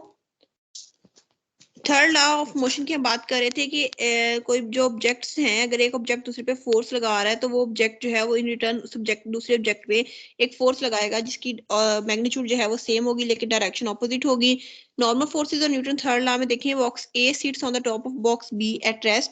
नॉर्मल फोर्स जो A on A from B, अब ए के ऊपर जो बी फोर्स लगा रहा है उसको भी एरो से शो किया हुआ है, और जो बी लगा रहा है बी के ऊपर ए लगा रहा है उसको भी एरो से शो किया हुआ है। दोनों की डायरेक्शन ऑपोजिट है लेकिन वैल्यू मैग्नीट्यूड जो है वो सेम होगी। यहाँ पे भी अगर बिल्कुल एक ही लाइन में वो फोर्सेज जो है वो अप्लाई कर रहे हैं, ठीक है, तो ऑब्जेक्ट रेस्ट में है, अब ऑब्जेक्ट रेस्ट में है तो हमें लगता है ये फोर्स अप्लाई नहीं कर रही। लेट्स सपोज आप एक बुक है उसको आपने टेबल के ऊपर रखा हुआ है, तो बुक जो है उसका वेट की फोर्स टेबल के ऊपर अप्लाई हो रही है और टेबल जो है एक नॉर्मल रिएक्शन फोर्स जो है वो बुक के ऊपर अप्लाई करेगा। तो ये ऑब्जेक्ट्स जो है वो इक्वल ऑपोजिट फोर्सेज एक दूसरे के ऊपर अप्लाई करेंगे। ये यहाँ पे इसकी बहुत सारी एग्जांपल्स गिवन है, आप इनको देखेंगे। ये Newton third law of motion को एक्सप्लेन कर रही है सारी, ठीक है जी। नेक्स्ट है आपके पास एटवुड मशीन। एटवुड मशीन जो है वो एक पुली के ऊपर अगर आप वेट्स हैं वो लटकाए होते हैं, इसकी एक स्पेसिफिक शेप है एटवुड मशीन की। एटवुड मशीन जो है वो ऑब्जेक्ट्स का एक्सेलरेशन फाइंड आउट करने के लिए यूज मैम होती है। कितना रह गया आपका? मैम बस हम इसको क्लोज करने कितना वाले हैं। जी ठीक है, मैम जी इतना जी वेट कर रही हैं। जी जी बस क्लोज कर। जी, हम एक्सेलरेशन इस एटवुड मशीन के अकॉर्डिंगली हम एक्सेलरेशन फाइंड कर सकते हैं ऑब्जेक्ट्स का, ठीक है। इसके अलावा हमारे पास जो फ्रिक्शनल फोर्स है इसको हम स्टडी करेंगे। फ्रिक्शन फोर्स बहुत इंपॉर्टेंट है। फ्रिक्शन फोर्स जो है इसका हमारी रोजमर्रा जिंदगी में बहुत अहम किरदार है। फ्रिक्शन फोर्स होती है एक रुकावट की फोर्स, ऐसी फोर्स जो चीजों को हरकत करने से रोके, ठीक है। रुकावट की फोर्स फ्रिक्शन फोर्स कहलाती है। फ्रिक्शन फोर्स के कुछ नुकसानात भी होते हैं, कुछ फायदे भी होते हैं डेली लाइफ में, ठीक है। फ्रिक्शन की फोर्स जो उसका नुकसान सबसे मेन देखें, हमारे पास हमारे घरों की जो दरवाजे होती हैं वो अक्सर उनमें जो आवाज आना शुरू हो जाती है वो फ्रिक्शन की वजह से होती है। हम उनमें ऑयल वगैरह कुछ डालते हैं, ग्रीस टाइप, तो वो जो आवाज है वो क्लियर हो जाती है, मतलब उसमें फ्रिक्शन खत्म हो जाती है। फ्रिक्शन के नुकसान हैं कि मशीनरी जो है उसको ये खराब करती है फ्रिक्शन, ठीक है। लेकिन इसके कुछ फायदे भी हैं। फायदे ये है कि सबसे बड़ा फायदा ये है कि हमारा जमीन पे चलना, ठीक है, ये फ्रिक्शन की वजह से है कि हमारे पाँव और जमीन के दरमियान फ्रिक्शन की फोर्स है, तो ये हमें कांटेक्ट में रखती है, ठीक है। हमें कंट्रोल रखती है हमारे पैरों पे, हम पेंसिल से लिखते हैं कागज के ऊपर, तो ये फ्रिक्शन की फोर्स इसमें हमारे काम आती है। फ्रिक्शन के बहुत सारे फायदे भी हैं और उसके कुछ नुकसान भी होते हैं। अब ऑब्जेक्ट्स के ऊपर जो फोर्सेस हैं उनको उनकी डिफरेंट रिप्रेजेंटेशन है, लेकिन बेसिक इसमें यही है कि आपके जो ऑब्जेक्ट्स हैं वो एक्शन और रिएक्शन फोर्सेस इसमें दोनों होती हैं, ठीक है। अगर एक ऑब्जेक्ट जो है उस पर एक फोर्स आप अप्लाई कर रहे हैं, एक वेट है, और एक दूसरा ऑब्जेक्ट जो है उसके ऊपर एक और फोर्स अप्लाई करेगा जिसे रिएक्शन फोर्स कहेंगे। दोनों ऑब्जेक्ट्स एक दूसरे पे फोर्स अप्लाई कर रहे हैं। यहाँ पे कुछ डायग्राम्स भी हमने मेंशन किया हुआ है कि फर्स्ट डायग्राम देखिए, इसमें no applied force, boxes rest में है। Small applied forces, boxes at rest, यहाँ पे बॉक्सेस रेस्ट में है, ठीक है। और नेक्स्ट जो है लार्जर फोर्स अप्लाई हो रही है लेकिन बॉक्सेस फिर भी रेस्ट में है, ठीक है। नेक्स्ट लार्जर फोर्सेस हैं और बॉक्सेस जो है वो मूव कर रहे हैं कांस्टेंट स्पीड से। देखिए कांस्टेंट स्पीड से जब बॉक्सेस मूव कर रहे हैं तो उसकी फोर्स की डायरेक्शन इसमें इन्वॉल्व होगी, ठीक है। तो काइनेटिक फ्रिक्शन फोर्स यहाँ पे अप्लाई हो रही है। जब ऑब्जेक्ट्स रेस्ट में है तो उनके ऊपर स्टैटिक फोर्सेज अप्लाई हो रही है। स्टैटिक फोर्सेज जो है उसको साके रखेंगे ऑब्जेक्ट्स को, ठीक है, हरकत नहीं करने देंगी। तो यहाँ पे इनके काइनेटिक स्टैटिक फ्रिक्शन फोर्स जब तक अप्लाई हो रही थी तो ऑब्जेक्ट्स जो मोशन थी वो एक उसमें सेम थी, ठीक है, लीनियर ग्राफ था। नेक्स्ट जो है ये हमारे पास काइनेटिक फ्रिक्शन फोर्स की वजह से इसमें चेंजिंग आई, और उसके बाद क्योंकि कांस्टेंट स्पीड से मूव करना तो एक उसमें चेंजिंग आने के बाद एक कांस्टेंट जो लाइन है उसके से हमारी स्पीड जो है वो मूव करेगी।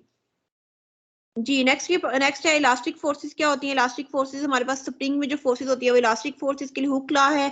आप इन लॉस को देखेंगे, इनके फार्मूलाज देखेंगे, ठीक है। स्प्रिंग बैलेंस है हमारे पास। स्प्रिंग बैलेंस भी हमें इसके इसमें जो हुक लॉ में के की वैल्यू हम फाइंड आउट कर सकते हैं अगर हमें फोर्सेस और एक्स पता हो। डिफरेंट ऑब्जेक्ट्स के लिए के की वैल्यू जो है उसको हम यहाँ पे नोट डाउन कर सकते हैं। अब स्प्रिंग्स और वेट्स का क्या ताल्लुक है? थ्री आइडेंटिकल मासेस आर हंग, यहाँ पे आइडेंटिकल मासेस हैं वो स्प्रिंग के साथ हमने लटकाए हुए हैं, ठीक है। उनके ऊपर फोर्सेस अप्लाई की हुई है और उन फोर्सेस की मैग्नीट्यूड जो है वो फाइंड आउट की हुई है। अब F1 फोर्स जो है वो एम जी ऑब्जेक्ट के अकॉर्डिंग होगी। F2 जो फोर्स है उसमें F1 फोर्स भी ऐड हो जाएगी, और F3 फोर्स जो है वो उसमें F1 और F2 दोनों फोर्सेज जो है वो इन्वॉल्व होंगी, क्योंकि हमने F2 निकाली F1 से, तो फिर mg जो है mg प्लस F2 से F3 फाइंड आउट कर लेंगे। जी, ये हमारे पास था आज का हमारा लेक्चर जिसमें हमने न्यूटन के लॉज को देखा, उसके बाद हमने अपने फोर्सेस और फ्रिक्शन को देखा। और स्प्रिंग्स के साथ अगर वेट हैं तो उसमें मोशन जो है उसको कैसे स्टडी कर सकते हैं फोर्सेस का, और इसका क्या रिलेशन है। हुक लॉ को थोड़ा सा एक्सप्लेन कर देते हैं कि हुक्स लॉ में ये होता है कि आपके पास जो स्प्रिंग के ऊपर जो फोर्स है वो एक स्प्रिंग को जो खींचेंगे तो वो कुछ डिस्टेंस ट्रेवल करेगा, एक्स यहाँ पे डिस्प्लेसमेंट है और के एक कांस्टेंट है जिसे स्प्रिंग कांस्टेंट कहते हैं, ठीक है। तो एफ जो है वो माइनस के एक्स के इक्वल होती है, एक्स डिस्प्लेसमेंट है और के एक स्प्रिंग कांस्टेंट है, ठीक है। स्प्रिंग कांस्टेंट की वैल्यू अगर फाइंड आउट करनी हो तो एफ बाई एक्स से फाइंड आउट हो सकती है। तो यहाँ से अगर आपको फोर्स की फाइंड आउट करनी है तो आपको स्प्रिंग कांस्टेंट पता होना चाहिए, डिस्प्लेसमेंट पता होना चाहिए, तो आप जो फोर्स है उससे भी फाइंड आउट कर सकते हैं।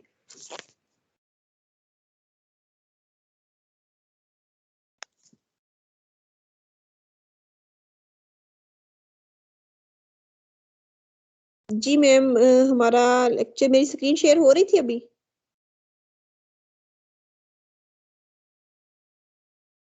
जी मैम हो वालेकुम रही सलाम। थी। जी मैम, जी कितने क्वेश्चन मैम हम ले लें फिजिक्स के? शेयर हो रही है। ये तो मेरे ख्याल में मैम की शेयर हो रही है स्क्रीन। हम फिजिक्स के क्वेश्चन ले लें मैम?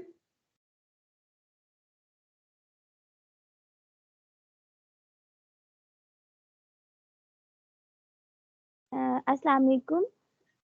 आई थिंक मुझे सेशन स्टार्ट कर देना चाहिए एट द एंड, अगर कोई मैम क्वेरीज लास्ट में यहाँ ये ग्रुप में ले लीजिएगा, टाइम थोड़ा है मैम, इतना है।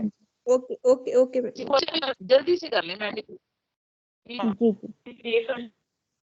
आज हम डिस्कशन करने जा रहे हैं इन्वायरमेंट और उसकी इंट्रैक्शन के हवाले से। हमें पता है हमारा इन्वायरमेंट दो कंपोनेंट पे मुश्तमिल होता है, जिसके अंदर एक बायोटिक फैक्टर होता है, दूसरा एबायोटिक फैक्टर होता है। जो बायोटिक फैक्टर होता है इन्वायरमेंट का, उसके अंदर हमारा जितना भी लिविंग ऑर्गेनिजम्स हैं वो इन्वॉल्व होते हैं, और जो एबायोटिक फैक्टर होता है उसके अंदर नॉन लिविंग फैक्टर्स आ जाते हैं। तो अब हमारे पास लिविंग का और नॉन लिविंग पार्ट का क्या इंटरेक्शन होता है आपस में, वो एक दूसरे के लिए क्यों ज़रूरी होते हैं, और वो किस तरह से एक दूसरे को सस्टेन रखते हैं, और किस तरह से एक दूसरे की सस्टेनेबिलिटी के अंदर वो मदद देते हैं। तो हमने उनकी इंटरेक्शंस को देखना है कि किस तरह वो एक साइक्लिक वेब की फॉर्म के अंदर एक दूसरे को सपोर्ट करते हैं, और एक दूसरे के सर्वाइवल के लिए बहुत ज़्यादा इम्पोर्टेंट किस तरह से होते हैं, और किस तरह से उनका आपस में एक साइक्लिक रिलेशन जो है वो आपके इन्वायरमेंट को किस तरह से सस्टेन रखता है। क्योंकि अगर हम अपने इन्वायरमेंट में से किसी भी एक फैक्टर को एक्सक्लूड कर देते हैं, या किसी एक फैक्टर के एक कंपोनेंट को एक्सक्लूड कर देते हैं, तो हमारे पास जो है आपका जो इन्वायरमेंट है उसके अंदर जो है डेफिशिएंसी होने की वजह से कोई जो है आपको नुकसानात हो सकते हैं, ठीक है। इन द फॉर्म ऑफ पोल्यूशन हो सकता है, इन द फॉर्म ऑफ आपका क्लाइमेट चेंज हो सकता है, तो इस तरह से वेदरिंग कंडीशन चेंज हो सकती है। तो इस तरह से हम इनके जो है वो इफेक्ट्स को देख सकते हैं। ये हमारे पास एक नॉर्मल ह्यूमन इन्वायरमेंट दिखाया गया है कि किस तरह से आपका जो है वो एक नेचुरल सिस्टम जो है वो एग्जिस्ट करता है। अगर हम अपने इन्वायरमेंट की इंटरेक्शंस को देखें तो हमारे इन्वायरमेंट के अंदर डिफरेंट तरह के जो है वो लेवल्स आते हैं, जिसके अंदर प्रोड्यूसर्स, कंज्यूमर्स और डिकम्पोजर्स को हमने बेसिकली डिस्कस करना है। प्रोड्यूसर्स क्या होते हैं, कंज्यूमर्स क्या होते हैं, और डिकम्पोजर्स क्या होते हैं, और it's all about what you eat. कि प्रोड्यूसर्स क्या होते हैं, वो क्या काम करते हैं, उनको कौन यूज करते हैं, कंज्यूमर्स फिर जो है उनको कौन कंज्यूम करेगा, और उस उनकी जो डिग्रेडेशन का प्रोसेस है वो किस तरह से होगा, ये हमारे पास डिकम्पोजर्स का काम होगा। तो जनरली हमारे पास जो जितने भी लिविंग ऑर्गेनिजम्स होते हैं वो लीव करते हैं, जिंदा रहते हैं, और बेसिक जो स्ट्रक्चर और फंक्शनल यूनिट होता है किसी भी लिविंग ऑर्गेनिज्म का वो सेल होता है। और हमारे पास जितने भी लिविंग ऑर्गेनिजम्स हैं जब वो सेल से बने हैं तो वही उनको डिस्क्राइब करेगा। फॉर एग्जांपल अगर आपके पास स्मॉल लिविंग ऑर्गेनिजम्स हैं, वो इतने स्मॉल हैं कि एक सेल पे मुश्तमिल है, only single cell can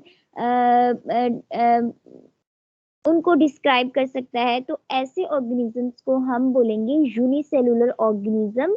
uni मतलब one, cellular mean cell, organism mean ऐसा जानदार जो सिर्फ एक सेल पे मुश्तमिल है और वो वेरी स्मॉल होते हैं कि आम आंख से वो नजर भी नहीं आते। और इस तरह के यूनिसेलुलर सेल्स को देखने के लिए हमें जो है वो इलेक्ट्रॉन माइक्रोस्कोप की जरूरत पड़ सकती है, जो कि उसकी मैग्नीफाइंग पावर ज्यादा होगी, जो उस सेल को मैग्नीफाई करके आपको दिखाएगा। और इसके अंदर आपके पास वायरसेस आ जाते हैं, बैक्टीरिया आ जाते हैं और भी बहुत सारे यूनिसेलुलर ऑर्गेनिजम्स आ सकते हैं। ठीक है। इसी तरह ऑर्गेनिजम्स बड़े भी हो सकते हैं, इतने बड़े जैसे कि एक व्हील आपके पास है जो कि सबसे बड़ा, इसकी जो कैटेगरी आती है ये मैमेलियन सेल के अंदर आता है और ये सबसे बड़ा जो है वो मैमेलियन सेल होता है। तो इसके अंदर जो है वो मोर देन जो है वो 2 और 3 सेल्स होंगे, बहुत सारे सेल्स होंगे, मल्टी सेलुलर इसको हम कहेंगे।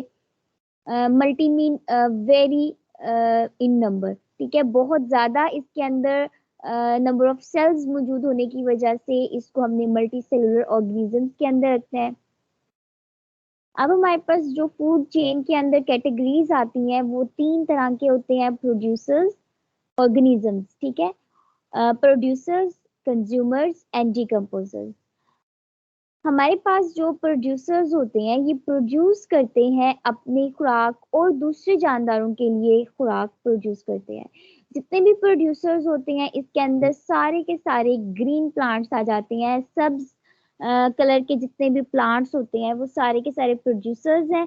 दे get their food and energy from the sun, जिसके अंदर प्लांट्स हैं। और इसका जो प्लांट्स का जो फूड बनाने का और एनर्जी प्रोड्यूस करने का जो तरीका है वो इसका फोटोसिंथेसिस का प्रोसेस होता है। फोटोसिंथेसिस के प्रोसेस में क्या होता है कि आपके पास ग्लूकोज बनती है इन the form of food, plus आपके पास सर्टेन अमाउंट ऑफ एनर्जी बनती है, ऑक्सीजन प्रोड्यूस होती है जिसको फिर रिलीज कर दिया जाता है और फिर उसको दूसरे लिविंग ऑर्गेनिज्म जो है वो यूज कर लेते हैं। तो ये फोटोसिंथेसिस का प्रोसेस होता है जिसके अंदर प्लांट्स जो है water, in the presence of water, carbon dioxide और क्लोरोप्लास्ट जो है, क्लोरोफिल जो उसके अंदर होता है वो certain amount of energy sunlight से एब्जॉर्ब करता है और उस एक्टिवेशन एनर्जी के थ्रू वो पानी और कार्बन डाइऑक्साइड के जरिए से ग्लूकोज की सिंथेसिस करवाता है और certain amount of oxygen produce होती है। ठीक है, अब हमारे पास इस फोटोसिंथेसिस के प्रोसेस के जरिए से जितने भी आपके पास प्लांट्स आते हैं या आपके पास ट्रीज वगैरह आते हैं वो इस टाइप के अंदर आ जाएंगे जिनको हम बोलेंगे प्रोड्यूसर्स। वो अपने लिए भी खुराक बनाते हैं और दूसरे ऑर्गेनिजम्स के लिए भी खुराक बना रहे होते हैं, तो ये सारे प्रोड्यूसर्स होंगे। और फोटोसिंथेसिस का प्रोसेस बहुत इंपॉर्टेंट होता है क्योंकि हमारे इन्वायरमेंट को भी जो है इससे बहुत ज़्यादा हेल्प होती है, क्योंकि हमारे इन्वायरमेंट के अंदर अगर कार्बन डाइऑक्साइड की एक्यूमुलेशन हो जाती है, कार्बन डाइऑक्साइड ज़्यादा हो जाती है, तो फिर हमारे पास ग्रीन हाउस गैसेस जो है वो हो जाएंगी और जिसकी वजह से फिर वो अपने एक्सट्रीम के अंदर जाके ग्लोबल वार्मिंग काज कर सकता है। अगर आप अपने इन्वायरमेंट से प्लांट्स को एक्सक्लूड कर देंगे तो हमारे पास ग्लोबल वार्मिंग की तरफ हम चले जाएंगे। तो प्लांट्स जो है वो हमारे पास हमारे इन्वायरमेंट की सस्टेनेबिलिटी के लिए, एक गुड इन्वायरमेंट के लिए या आपके क्लाइमेट को नॉर्मल रखने के लिए बहुत ज़्यादा ज़रूरी होते हैं। और सेकेंडली ये आपकी जो चेन है उसको, इन्वायरमेंटल प्रोसेस जो है उसको भी मैनेज करते हैं, क्योंकि ये फोटोसिंथेसिस के प्रोसेस में कार्बन डाइऑक्साइड को कंज्यूम करने के साथ साथ जितने भी लिविंग ऑर्गेनिजम्स हैं उनके लिए ऑक्सीजन भी प्रोड्यूस कर रहे होते हैं, क्योंकि प्लांट्स भी लिविंग ऑर्गेनिजम्स हैं और हमें पता है जितने भी लिविंग ऑर्गेनिजम्स होते हैं उनको जिंदा रहने के लिए ऑक्सीजन की जरूरत होती है। प्लांट्स भी लिविंग है तो इनको भी जिंदा रहने के लिए ऑक्सीजन की ही जरूरत होती है। जब ये जो है वो जिस तरह से दूसरे जानदार ऑक्सीजन एब्जॉर्ब करते हैं, इसी तरह प्लांट्स भी ऑक्सीजन को एब्जॉर्ब करते हैं। ठीक हो गया। दैट्स वाई ये कहा जाता है कि रात के वक्त दरख्तों के नीचे नहीं स्टे करना चाहिए, बिकॉज रात के वक्त फोटोसिंथेसिस का प्रोसेस नहीं हो रहा होता और प्लांट्स भी ऑक्सीजन को एब्जॉर्ब कर रहे होते हैं, क्योंकि जिंदा चीजों को सांस लेने के लिए ऑक्सीजन की ही जरूरत होती है। तो इस वजह से वहां पे कार्बन डाइऑक्साइड ज्यादा हो सकती है, सफोकेशन काज हो सकता है वहां पे। They are certain type of producers. Second type जो हमारे पास ऑर्गेनिजम्स की फूड वेब के अंदर आती है, they are called as consumers.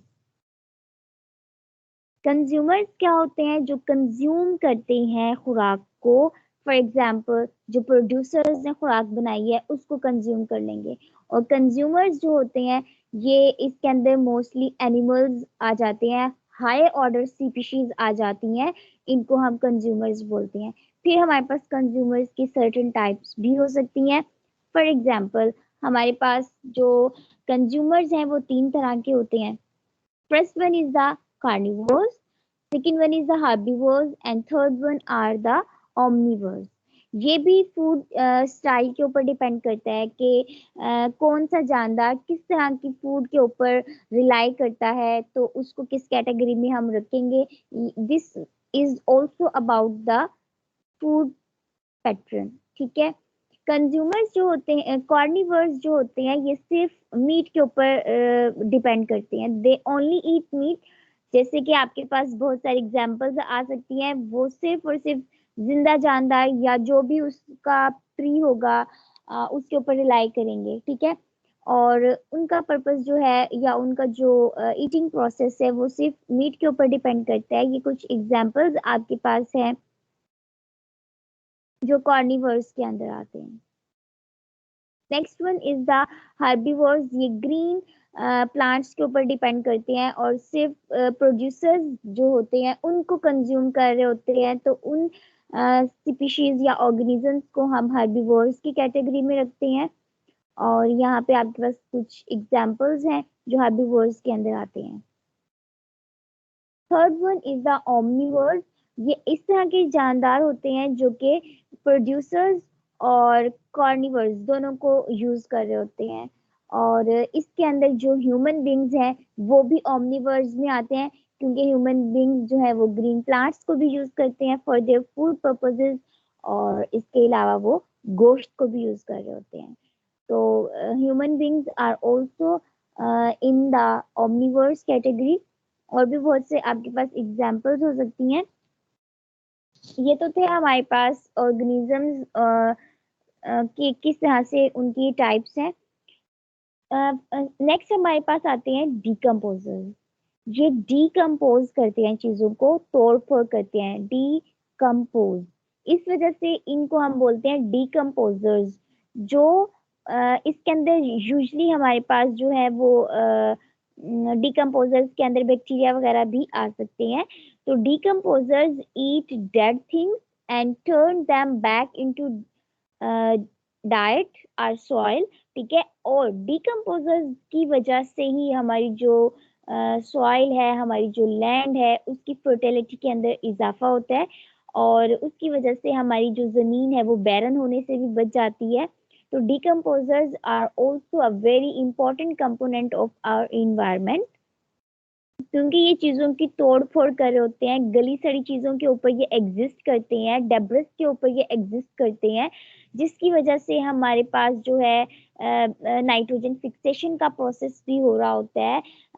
जमीन के अंदर जो रिक्वायर्ड मिनरल्स होते हैं या उसके अंदर जो न्यूट्रिएंट्स होते हैं उनकी अवेलेबिलिटी को भी पॉसिबल बनाते हैं, ठीक है। और इसकी एग्जांपल्स में मशरूम्स आ जाते हैं, वर्म्स और बग्स वगैरह आ जाते हैं।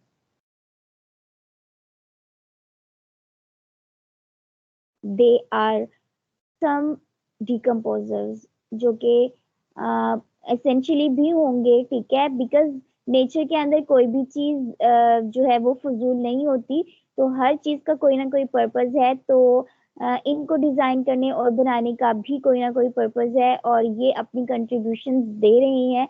अगर इनमें से किसी भी चीज को ऑल्दो वो माइनर है एक्सक्लूड कर दिया जाए, तो फिर आपको पे करना पड़ेगा, because if you destroy the nature then nature will destroy you.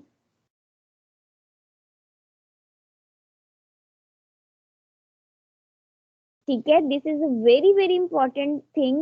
ये एक बहुत ही इंपॉर्टेंट क्वेश्चन है कि अगर यूनिवर्स से या दुनिया से, वर्ल्ड से डिकम्पोजर्स को रिमूव कर दिया जाए तो क्या होगा। मैं कुछ जो है वो इम्पोर्टेंस बता भी चुकी हूँ डिकम्पोजर्स की, जिसके अंदर बैक्टीरिया, फंजाई वगैरह आ जाते हैं। अगर डिकम्पोजर्स को रिमूव कर दिया जाए, उनको इस दुनिया से निकाल दिया जाए तो फिर क्या होगा। ठीक है, अब हमारे पास एक साइकिल दिखाया गया है कि producers, primary consumers, secondary consumers और टर्शियरी कंज्यूमर्स के बाद डिकम्पोजर्स किस तरह से हैं। जो पीछे क्वेश्चंस है उसको यहाँ पे आप रिलेट भी कर सकते हैं, यहाँ पे आपको क्वेश्चन का आंसर भी मिल सकता है अगर आप इस फूड वेब को अच्छे से देख रहे हैं। तो देखें, आपके पास वाटर, प्लांट अपनी रूट्स के जरिए से एब्जॉर्ब करेंगे वाटर को, ठीक है, और सन से जो है वो सन रेडिएशन के जरिए से with the help of chlorophyll वो एनर्जी को एब्जॉर्ब करेंगे, और एनवायरनमेंट से वो कार्बन डाइऑक्साइड ले लेंगे, हवा से ले लेंगे। फिर with the help of certain amount of energy photosynthesis का प्रोसेस होगा, प्रोड्यूसर्स फूड तैयार करेंगे, अपनी खुराक तैयार करेंगे, जिसको कंज्यूमर्स, जो प्राइमरी कंज्यूमर्स होंगे, जैसे यहाँ पे ग्रास ऊपर दिखाया हुआ है, जिसको हम ग्रास ऊपर जो है वो प्राइमरी उसको प्रोड्यूसर्स को कंज्यूम करेगा, जिसकी वजह से इसको हमने प्राइमरी कंज्यूमर बोला है। अब इस प्राइमरी कंज्यूमर को भी कोई कंज्यूम करेगा तो वो सेकेंडरी कंज्यूमर कहलाएगा, जैसे कि स्नेक यहाँ पे दिखाया हुआ है। फिर हमारे पास जो है इस सेकेंडरी कंज्यूमर को कंज्यूम करने के लिए टर्शियरी कंज्यूमर्स हैं, यहाँ पे हॉक दिखाया हुआ है। फिर जब ये हॉक को कंज्यूम करने के लिए या उसको डिकम्पोज करने के लिए आपके पास फंजाई मौजूद है जो डिकम्पोजिशन का प्रोसेस करवाएंगे, फिर दोबारा से वो उसके ऊपर जो है वो तोड़ फोड़ का जब अमल होगा तो फिर वो दोबारा से जमीन के अंदर इन the form of nutrients, organic material के तौर पे वो आपकी जमीन का हिस्सा हो जाएंगे, और फिर वहाँ पे न्यूट्रिएंट्स जो है वो दोबारा से जमीन की फर्टिलिटी के अंदर इन्वॉल्व हो जाएंगे, आपकी जमीन के अंदर इन द फॉर्म ऑफ मिनरल वो एब्जॉर्ब हो जाएंगे थ्रू प्लांट्स, और दोबारा से प्लांट जो है वो अपनी ग्रोथ के लिए, अपनी डेवलपमेंट के लिए उसको यूज कर लेंगे। इस तरह से decomposers are very very important for the sustainability of your environment. तो अगर बीच में से इस इम्पोर्टेंट फैक्टर को एक्सक्लूड कर दिया जाए, डिकम्पोजर्स को निकाल दिया जाए, तो आपके पास न्यूट्रिएंट्स की अवेलेबिलिटी नहीं होगी, आपके पास जमीन की फर्टिलिटी कम हो जाएगी, जमीन बैरन हो जाएगी, और फिर उसकी वजह से बहुत सारे, जैसे कि आपके पास कल्टीवेशन का प्रोसेस होता है उसके अंदर बहुत सारी प्रॉब्लम्स हो सकती हैं। ठीक है, तो decomposers are very essential for the soil life. यहाँ पे आपके पास कुछ एग्जांपल्स हैं, आप यहाँ पे चेक आउट कर सकते हैं कि ये किस टाइप के अंदर लाई करते हैं, कि ये प्रोड्यूसर्स हैं या फिर कंज्यूमर्स हैं, और अगर ये कंज्यूमर्स हैं तो किस टाइप के कंज्यूमर्स हैं, आई मीन ये कार्निवर्स हैं, या फिर ये प्राइमरी कंज्यूमर्स हैं, सेकेंडरी कंज्यूमर्स हैं, या फिर टर्शियरी कंज्यूमर्स हैं, या फिर हम यूँ कहें कि ये कार्निवर्स हैं, हार्बीवर्स हैं, या फिर ये ओमनिवर्स हैं, इस तरह से। और इनके अंदर सर्टेन एग्जांपल्स में से कौन कौन से ऐसे ऑर्गेनिजम्स हैं जो कि डिकम्पोजर्स के अंदर आते हैं। तो यहाँ पे आपके पास ये एक आपके पास 10 ऑप्शंस मौजूद हैं, तो यहाँ पे आपके पास चॉइसेस के तौर पे मौजूद है। यहाँ पे आपको एक की भी प्रोवाइड की गई है कि आपके पास कौन सा ऑर्गेनिज्म किस लेवल के अंदर एग्जिस्ट करता है।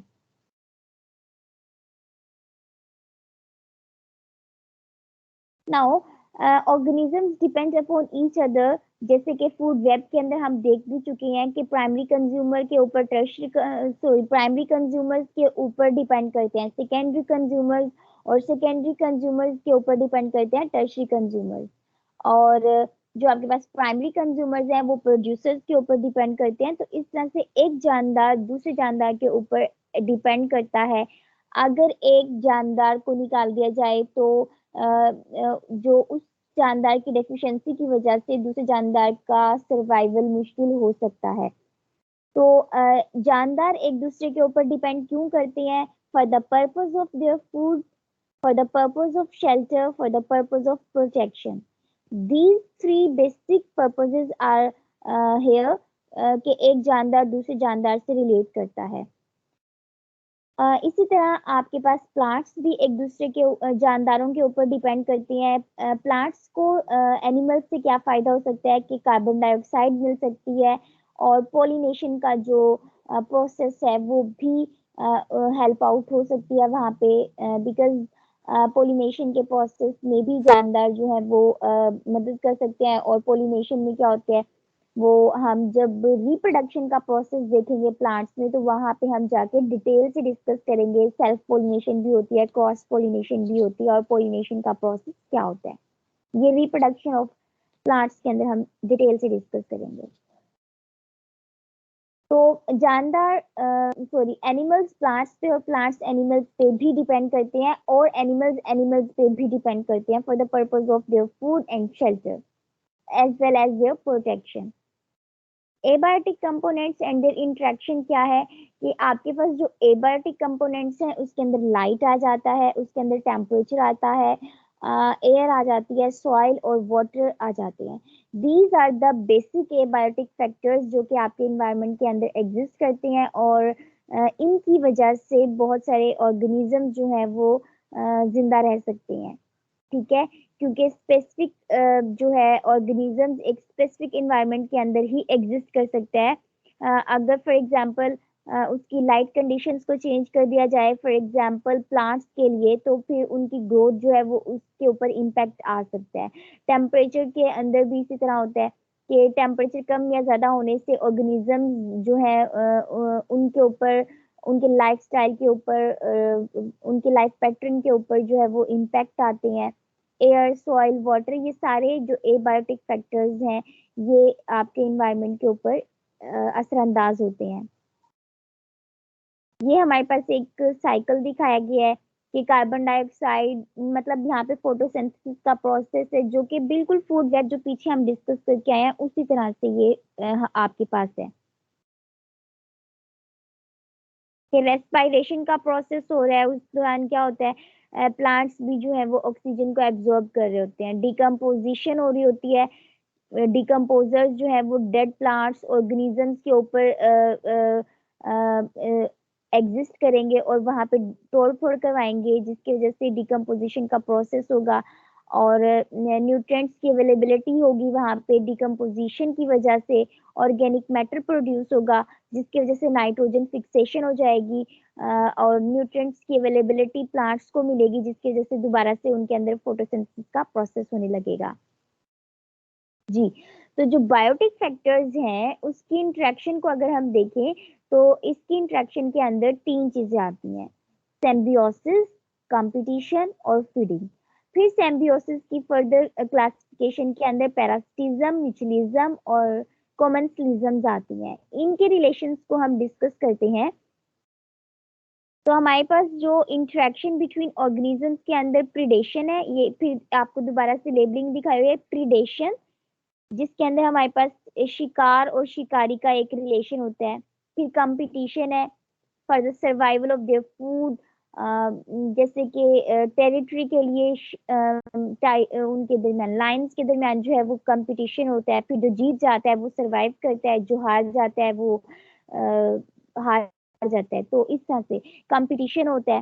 सिम्बियोसिस का रिलेशन होता है जो 2 ऑर्गेनिजम्स के दरमियान होता है। फिर इस सिम्बियोसिस के फर्दर कॉमेंसलिज्म, म्यूचुअलिज्म और पैरासिटिज्म होता है कि जिसके अंदर एक को नुकसान दूसरे को फायदा हो रहा होता है। इस तरह से जो रिलेशंस होते हैं डिफरेंट ऑर्गेनिजम्स के अंदर वो हम देख लेते हैं। Competition and predation are 2 important ways in which organisms interact. जो कंपटीशन होता है वो होता है when 2 organisms fight for the same limited resources. जब आपके पास रिसोर्सेज लिमिटेड हो सकते हैं, for example for their food, वो अपने खुराक के लिए एक दूसरे से लड़ रहे होते हैं, अपनी टेरिटरी के लिए एक दूसरे से लड़ रहे होते हैं जिसकी वजह से एक जीत जाता है दूसरा हार जाता है। और ये इंट्रा स्पेसिफिक हो सकता है और ये इंटर स्पेसिफिक हो सकता है। जब बिटवीन द ऑर्गेनिजम्स होगा तो ये इंट्रा होगा, sorry with in the organisms होगा तो ये इंट्रा होगा, और बिटवीन जब डिफरेंट ऑर्गेनिजम्स के होगा तो ये इंटर स्पेसिफिक कंपटीशन होगा। ठीक है, विद इन जो होता है वो इंट्रा होता है और बिटवीन जो होता है वो इंटर होता है।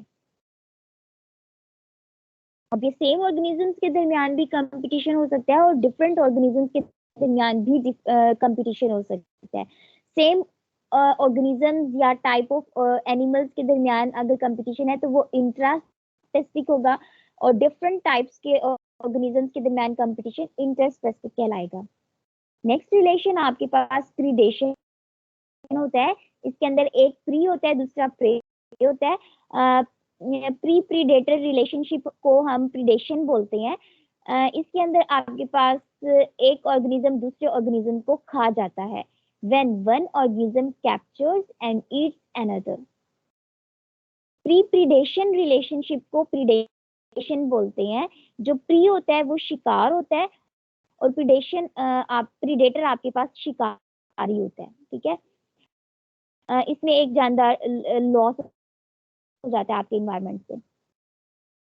अब हमारे पास जो सिम्बियोटिक रिलेशनशिप होते हैं, ये आपके पास म्यूचुअलिज्म उसके अंदर एक आता है जिसके अंदर दोनों ऑर्गेनिजम्स को, बिकॉज आपके पास रिलेशनशिप ऑर्गेनिजम्स के दरमियान होता है, तो फिर म्यूचुअलिज्म के अंदर दोनों ही ऑर्गेनिज्म एक दूसरे को असिस्ट कर रहे होते हैं। एक को अगर फायदा हो रहा है तो उसकी वजह से दूसरे ऑर्गेनिज्म को भी कोई ना कोई फायदा होगा। म्यूचुअलिज्म के अंदर ऐसे नहीं होगा कि एक को फायदा हो दूसरे को नुकसान हो। म्यूचुअलिज्म के अंदर दोनों ही ऑर्गेनिज्म को एक दूसरे से फायदा हो रहा होता है। इसी तरह आपके पास कॉमन स्किज्म है जिसके अंदर एक जानदार को फायदा हो रहा होता है, दूसरे जानदार को ना ही कोई फायदा होता है ना ही कोई नुकसान होता है। मतलब वो अगर एक जानदार को फायदा हो रहा है, दूसरा उसकी वजह से अनहार्म्ड फॉर्म के अंदर है, उसको उसकी वजह से या उसकी प्रेजेंस की वजह से कोई नुकसान नहीं हो रहा। यहाँ पे आपको एक डिटेल के साथ एग्जांपल भी दिखाई हुई है कि आपके पास दो साइन नजर आ रहे हैं। Human our eyelashes are home to tiny mites that feed on oil secretions and dead skin without harming us। ठीक है, हमारी स्किन के अंदर जो है वो एग्जिस्ट कर रहे होते हैं टाइनी माइट्स। ठीक है, वो हमें कोई नुकसान नहीं पहुंचा रहे होते without harming us. up to 20 mites may be living in one eyelashes for polycyle। ठीक है, तो हमारी वहां पे ये एग्जिस्ट कर सकते हैं, लेकिन हमें उसकी वजह से कोई हमारे लिए वो हार्मनेस नहीं होंगे। ठीक है, हार्मलेस होंगे हमारे लिए वो। इसी तरह हमारे पास सेकंड जो है वो डेमोडिसाइड्स होते हैं। ये लैशेस के अंदर find all they need to survive in the tiny follicles of eyelashes magnified here 225 times। ठीक है, अपनी उसको नंबर्स को ये मैग्नीफाई भी कर रहे होते हैं। These creatures measure 0.4 millimetre in length, और बहुत ही छोटे ये क्रिएचर्स हैं, ऑर्गेनिजम्स हैं in length, and can be seen only with microscope. तो ये माइक्रो ऑर्गेनिजम्स जो हैं वो वहां पे एग्जिस्ट कर सकते हैं और सरवाइव कर सकते हैं।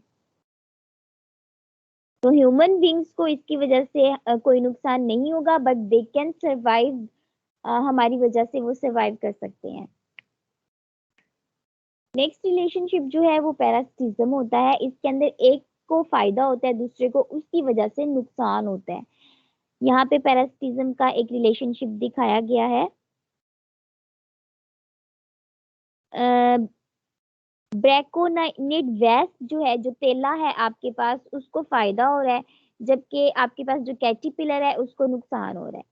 जो वेस्ट है यहाँ पे वो एग्जिस्ट कर रहा है, तो इसको क्योंकि फायदा है, ये क्या करता है, ये जो ब्रैकोनिड लार्वा है ये फीड करता है ऑन द होस्ट, अपने होस्ट के ऊपर खुराक लेगा वहां से, और वहां पे बदले में क्या करेगा, रिलीज करेगा themselves shortly before reaching the pupae stage of development, ठीक है, अपने डेवलपमेंट की स्टेजेस में पहुंचने से पहले जो है वो उसको नुकसान पहुंचा रहा होगा। The host hornworm will eventually die as its organs are consumed by waste larva, ठीक है, वो अपनी डेवलपमेंट के लिए अपने होस्ट के ऊपर रिलाई कर रहा है, वहां पे अपने ग्रोथ के पर्पसेस के लिए अपने जो होस्ट है उसको खा जाएगा और जिसकी वजह से होस्ट को नुकसान हो जाएगा। इस तरह से मतलब वेस्ट को तो फायदा हो रहा है लेकिन उसका जो होस्ट कैटरपिलर है उसको नुकसान हो रहा है।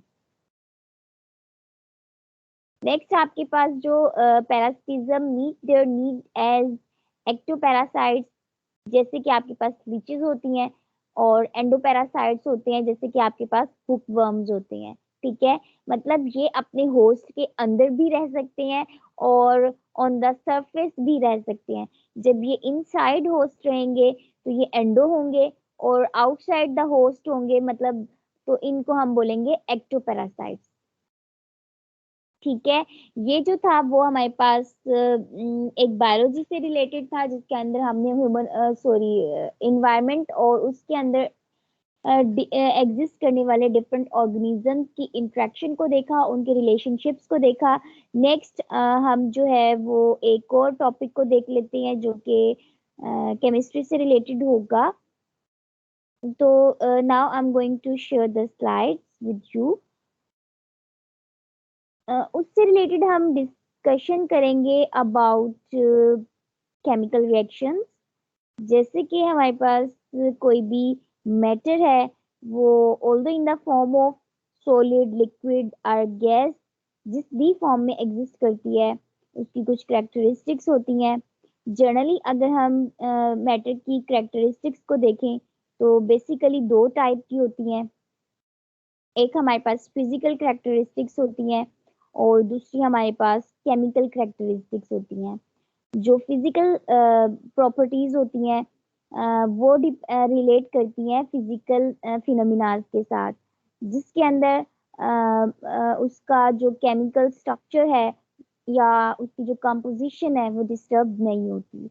जस्ट उसका फिजिकल अपीयरेंस चेंज हो सकती है, उसका टेक्सचर चेंज हो सकता है, कलर चेंज हो सकती है, स्मेल चेंज हो सकती है, उसकी फिजिकल अपीयरेंस, उसकी जो फॉर्म ऑफ मैटर है वो चेंज हो सकती है। मतलब अगर कोई चीज सॉलिड है तो वो लिक्विड में कन्वर्ट हो सकती है। इस तरह से जो चेंजेस होंगी उनको हमने फिजिकल प्रॉपर्टीज में देखना है। और जो फिजिकल चेंजेस होती हैं ये परमानेंट चेंजेस जनरली नहीं होती, they come back to their original form. और जो फिजिकल प्रॉपर्टीज होती हैं ये जो है उसके अंदर मेल्टिंग पॉइंट आ जाता है किसी भी कंपाउंड का, फ्रीजिंग पॉइंट आ जाता है, बॉइलिंग पॉइंट आता है, उसकी सरफेस टेंशन आ जाती है, रिफ्रैक्टिव इंडेक्स आ जाता है, और इसके अलावा कलर, स्मेल, टेस्ट और सोल्युबिलिटी आ जाती है कि वो किस चीज में सोल्यूबल होते हैं। ये कुछ प्रॉपर्टीज होती हैं जो फिजिकल प्रॉपर्टीज होती हैं, क्योंकि इन प्रॉपर्टीज के अंदर किसी भी कंपाउंड का केमिकल फॉर्मूला चेंज नहीं हो रहा होता, वो केमिकली इन्वॉल्व नहीं हो रहे होते, तो ऐसे तमाम रिएक्शंस को फिजिकल रिएक्शंस बोलते हैं या फिजिकल प्रॉपर्टीज बोलते हैं। इकरा, आपकी हाँ जी, हाँ पहली जी, स्लाइड ही शो हो रही है बिस्मिल्लाह वाली। हाँ जी, वो ना मैं इसको इंट्रोड्यूस करा रही थी ना, इंट्रोडक्शन दे रही थी। चलें, ठीक है, हम बात करेंगे ठीक। केमिकल रिएक्शंस की। केमिकल रिएक्शंस इस तरह के रिएक्शंस होती हैं जिसके अंदर कंपाउंड या कोई भी केमिकली इन्वॉल्व हो जाता है, ठीक है, उसके अंदर उसके केमिकल रिएक्शंस होते हैं, और जब भी केमिकल रिएक्शंस होती हैं रिजल्टेंट के तौर पे कोई नई चीज प्रोड्यूस होती है। मतलब कि केमिकल रिएक्शन के अंदर जो जो पार्टिसिपेंट कंपोनेंट्स थे वो अपनी आइडेंटिटी खो के एक नई चीज बना रहे होते हैं। आपके पास हमेशा एक नई चीज बनती है बिकॉज आपके पास कंपोनेंट जो है वो एक दूसरे के साथ केमिकली इन्वॉल्व हो रहे होते हैं, अपनी बॉन्डिंग को तोड़ के किसी दूसरे के साथ बॉन्ड बना रहे होते हैं, जिसकी वजह से आपके पास जो रिएक्शन होता है वो एक परमानेंट चेंज के तहत हो रहा होता है। उन रिएक्शंस को हम बोलते हैं chemical reactions. Chemical reactions are associated with chemical changes. Rearrangement of atoms of a substance takes place. अब rearrange हो रहे होते हैं ना कि आपके पास फॉर एग्जांपल वाटर है, उसके अंदर हाइड्रोजन ने ऑक्सीजन के साथ बॉन्डिंग की हुई है। जब ये किसी दूसरे कंपाउंड के साथ रिएक्ट करेगा तो अपनी बॉन्डिंग को तोड़ेगा, तभी तो रिएक्ट होगा दूसरे कंपाउंड के साथ। जब तक अपनी बॉन्डिंग को नहीं तोड़ेगा तब तक दूसरे के साथ इंटरेक्शन भी डेवलप नहीं कर सकेगा और कोई नई चीज भी नहीं बनाएगा। तो केमिकल रिएक्शंस के अंदर रीअरेंजमेंट ऑफ एटम्स हो सकती है। whenever a chemical change occur, chemical reaction is said to take place। और हमारे पास आइडेंटिफिकेशन के लिए कुछ स्टेप्स होते हैं और कुछ आइडेंटिफिकेशन के प्रोसेस होते हैं, उनके जरिए से हम जो है वो आइडेंटिफाई कर लेते हैं कि आपके पास रिएक्शन हुआ भी है या नहीं हुआ। जैसे कि कुछ रिएक्शन में कलर चेंज हो जाता है, आपके पास हीट इवॉल्व हो जाती है या हीट इन्वॉल्व हो जाती है, इसके अलावा प्रेसिपिटाइजेशन हो जाती है, स्टेट चेंज हो जाती है। इस तरह से हमें जो है वो पता चल जाता है कि रिएक्शन हो रहा है या नहीं हो रहा। Chemical reactions are usually irreversible and a new product is formed। irreversible होते हैं जैसे कि physical changes reversible होती हैं और chemical changes irreversible होती हैं। They can never come back to their original position or in their original form। ये परमानेंट चेंज होता है, आप उसको दोबारा से हासिल नहीं कर सकते। अगर मैं छोटी सी एग्जांपल दूं तो फॉर एग्जांपल आपके पास बॉइलिंग ऑफ एन एग, जब आप एक अंडे को बॉईल करते हो या उसे फ्राई करते हो तो वो चेंज हो जाता है, केमिकली उसके अंदर चेंजेस आते हैं क्योंकि उसके अंदर जो प्रोटीन है वो डीनेचर हो जाती है जब आप उसको एक certain amount of temperature provide करते हो, केमिकल रिएक्शन हो जाता है। ठीक है, हमारे पास कुछ साइंस हैं कि आपको कैसे पता चलेगा रिएक्शन हुआ भी है या नहीं हुआ। जैसे कि कलर चेंज हो सकता है, आपके पास गैस इवॉल्व हो सकती है डिफरेंट रिएक्शंस के दौरान। फॉर एग्जांपल जब आप कैल्शियम कार्बोनेट चूने के पत्थर को जब आप गर्म करते हो एट हाई टेम्परेचर, आपका ओपन वेसल है, तो आपके पास वो जब टूटेगा तो कैल्शियम ऑक्साइड के साथ आपके पास कार्बन डाइऑक्साइड इवॉल्व होगी। तो इस तरह से डिफरेंट गैसेस की एवोल्यूशन से आपको पता चल जाएगा कि रिएक्शन हो चुका है या हो रहा है। थर्ड वन, आपके पास टेम्परेचर चेंजेस हो सकती हैं। फॉर एग्जांपल आपके पास एक्सोथर्मिक रिएक्शंस हो सकते हैं, एंडोथर्मिक रिएक्शंस हो सकते हैं। एक्सो के अंदर हीट इवॉल्व हो जाती है और एंडोथर्मिक रिएक्शंस के अंदर जो है वो हीट एक्सक्लूड हो रही होती है सिस्टम से, जिसकी वजह से सिस्टम ठंडा हो जाता है। ठीक है, हमारे पास जो फोर्थ वन है उसके अंदर स्टेट चेंजेस हो सकती है। जैसे कि यहाँ पे एक कैंडल दिखाई हुई है, जब ये सॉलिड फॉर्म के अंदर होती है, लेकिन जब इसको आप बर्न करते हो तो ये मेल्ट होना स्टार्ट हो जाते हैं, तो इसकी स्टेट चेंज हो जाती है, इसकी फिजिकल स्टेट चेंज हो रही है, मतलब सॉलिड से ये लिक्विड में और फिर दोबारा बाद में जब इसका टेम्परेचर कूल डाउन होता है तो ये दोबारा से सोलिडिफाई हो जाती है। तो इस तरह से आपके पास प्रेसिपिटाइजेशन का प्रोसेस होता है, फुटकियां बन जाती हैं रिएक्शन करवाते हुए, तो आपके पास पता चल रहा होता है कि केमिकल रिएक्शन हो रहा होता है।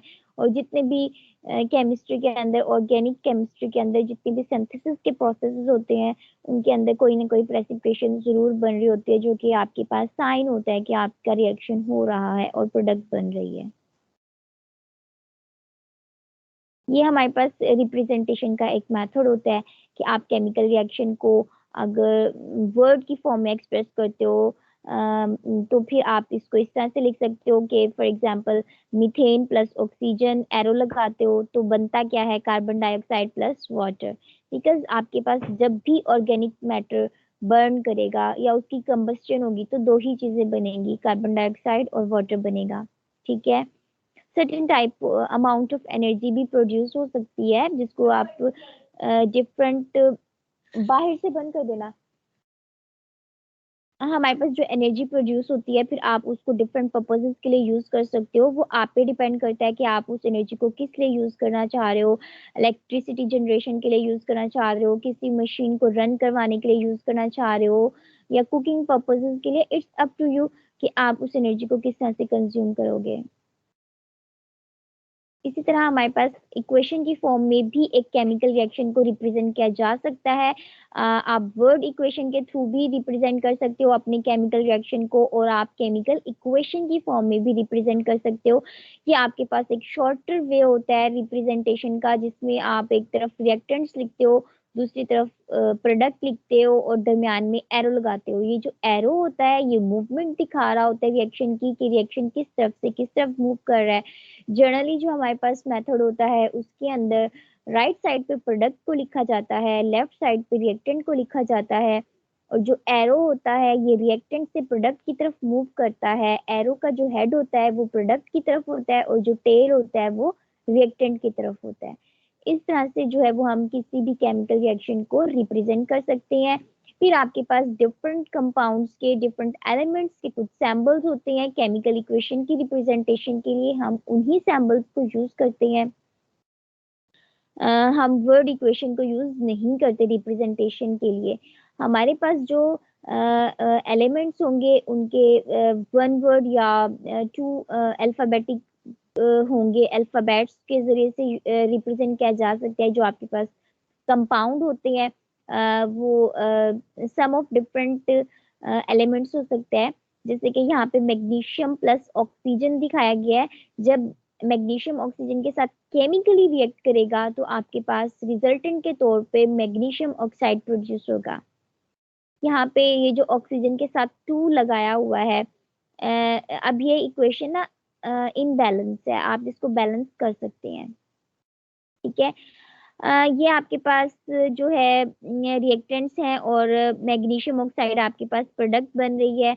एरो आपको पाथ बता रहा है कि रिएक्टेंट किस तरफ है और प्रोडक्ट किस तरफ है। अब हमारे पास कुछ करेक्टरिस्टिक्स हैं कि आपके पास जो इक्वेशन है must represent non facts. Non facts को रिप्रेजेंट करे कि एक्चुअली नेचर के अंदर ये हैपनिंग्स होती भी है या नहीं, प्रोडक्ट बनती भी है या नहीं, क्योंकि आपके पास वही केमिकली रिएक्शन आप रिप्रेजेंट कर सकते हो जिसको टेस्टिफाई किया जा सके, जिसको जब आप परफॉर्म करें लैब में तो वो एक्चुअली प्रोडक्ट बन भी रही हो। तो वो नॉन फैक्ट्स होने चाहिए। और इसके अलावा फार्मूलाज करेक्ट होने चाहिए रिएक्टेंट्स के और प्रोडक्ट के। अगर वो करेक्ट नहीं होंगे तो आपके पास रिजल्ट भी करेक्ट नहीं आएगा। Third one, law of math conserve रहना चाहिए। कंजर्वेशन क्या होती है कि प्रिजर्व रहना, कि उसके अंदर कोई चेंजेस ना आए, उसके अंदर कोई रद्द-बदल नहीं होएगा। क्योंकि कंजर्वेशन ऑफ मैथ क्या है कि mass can not be created nor be destroy, but it can change from one form to the other form.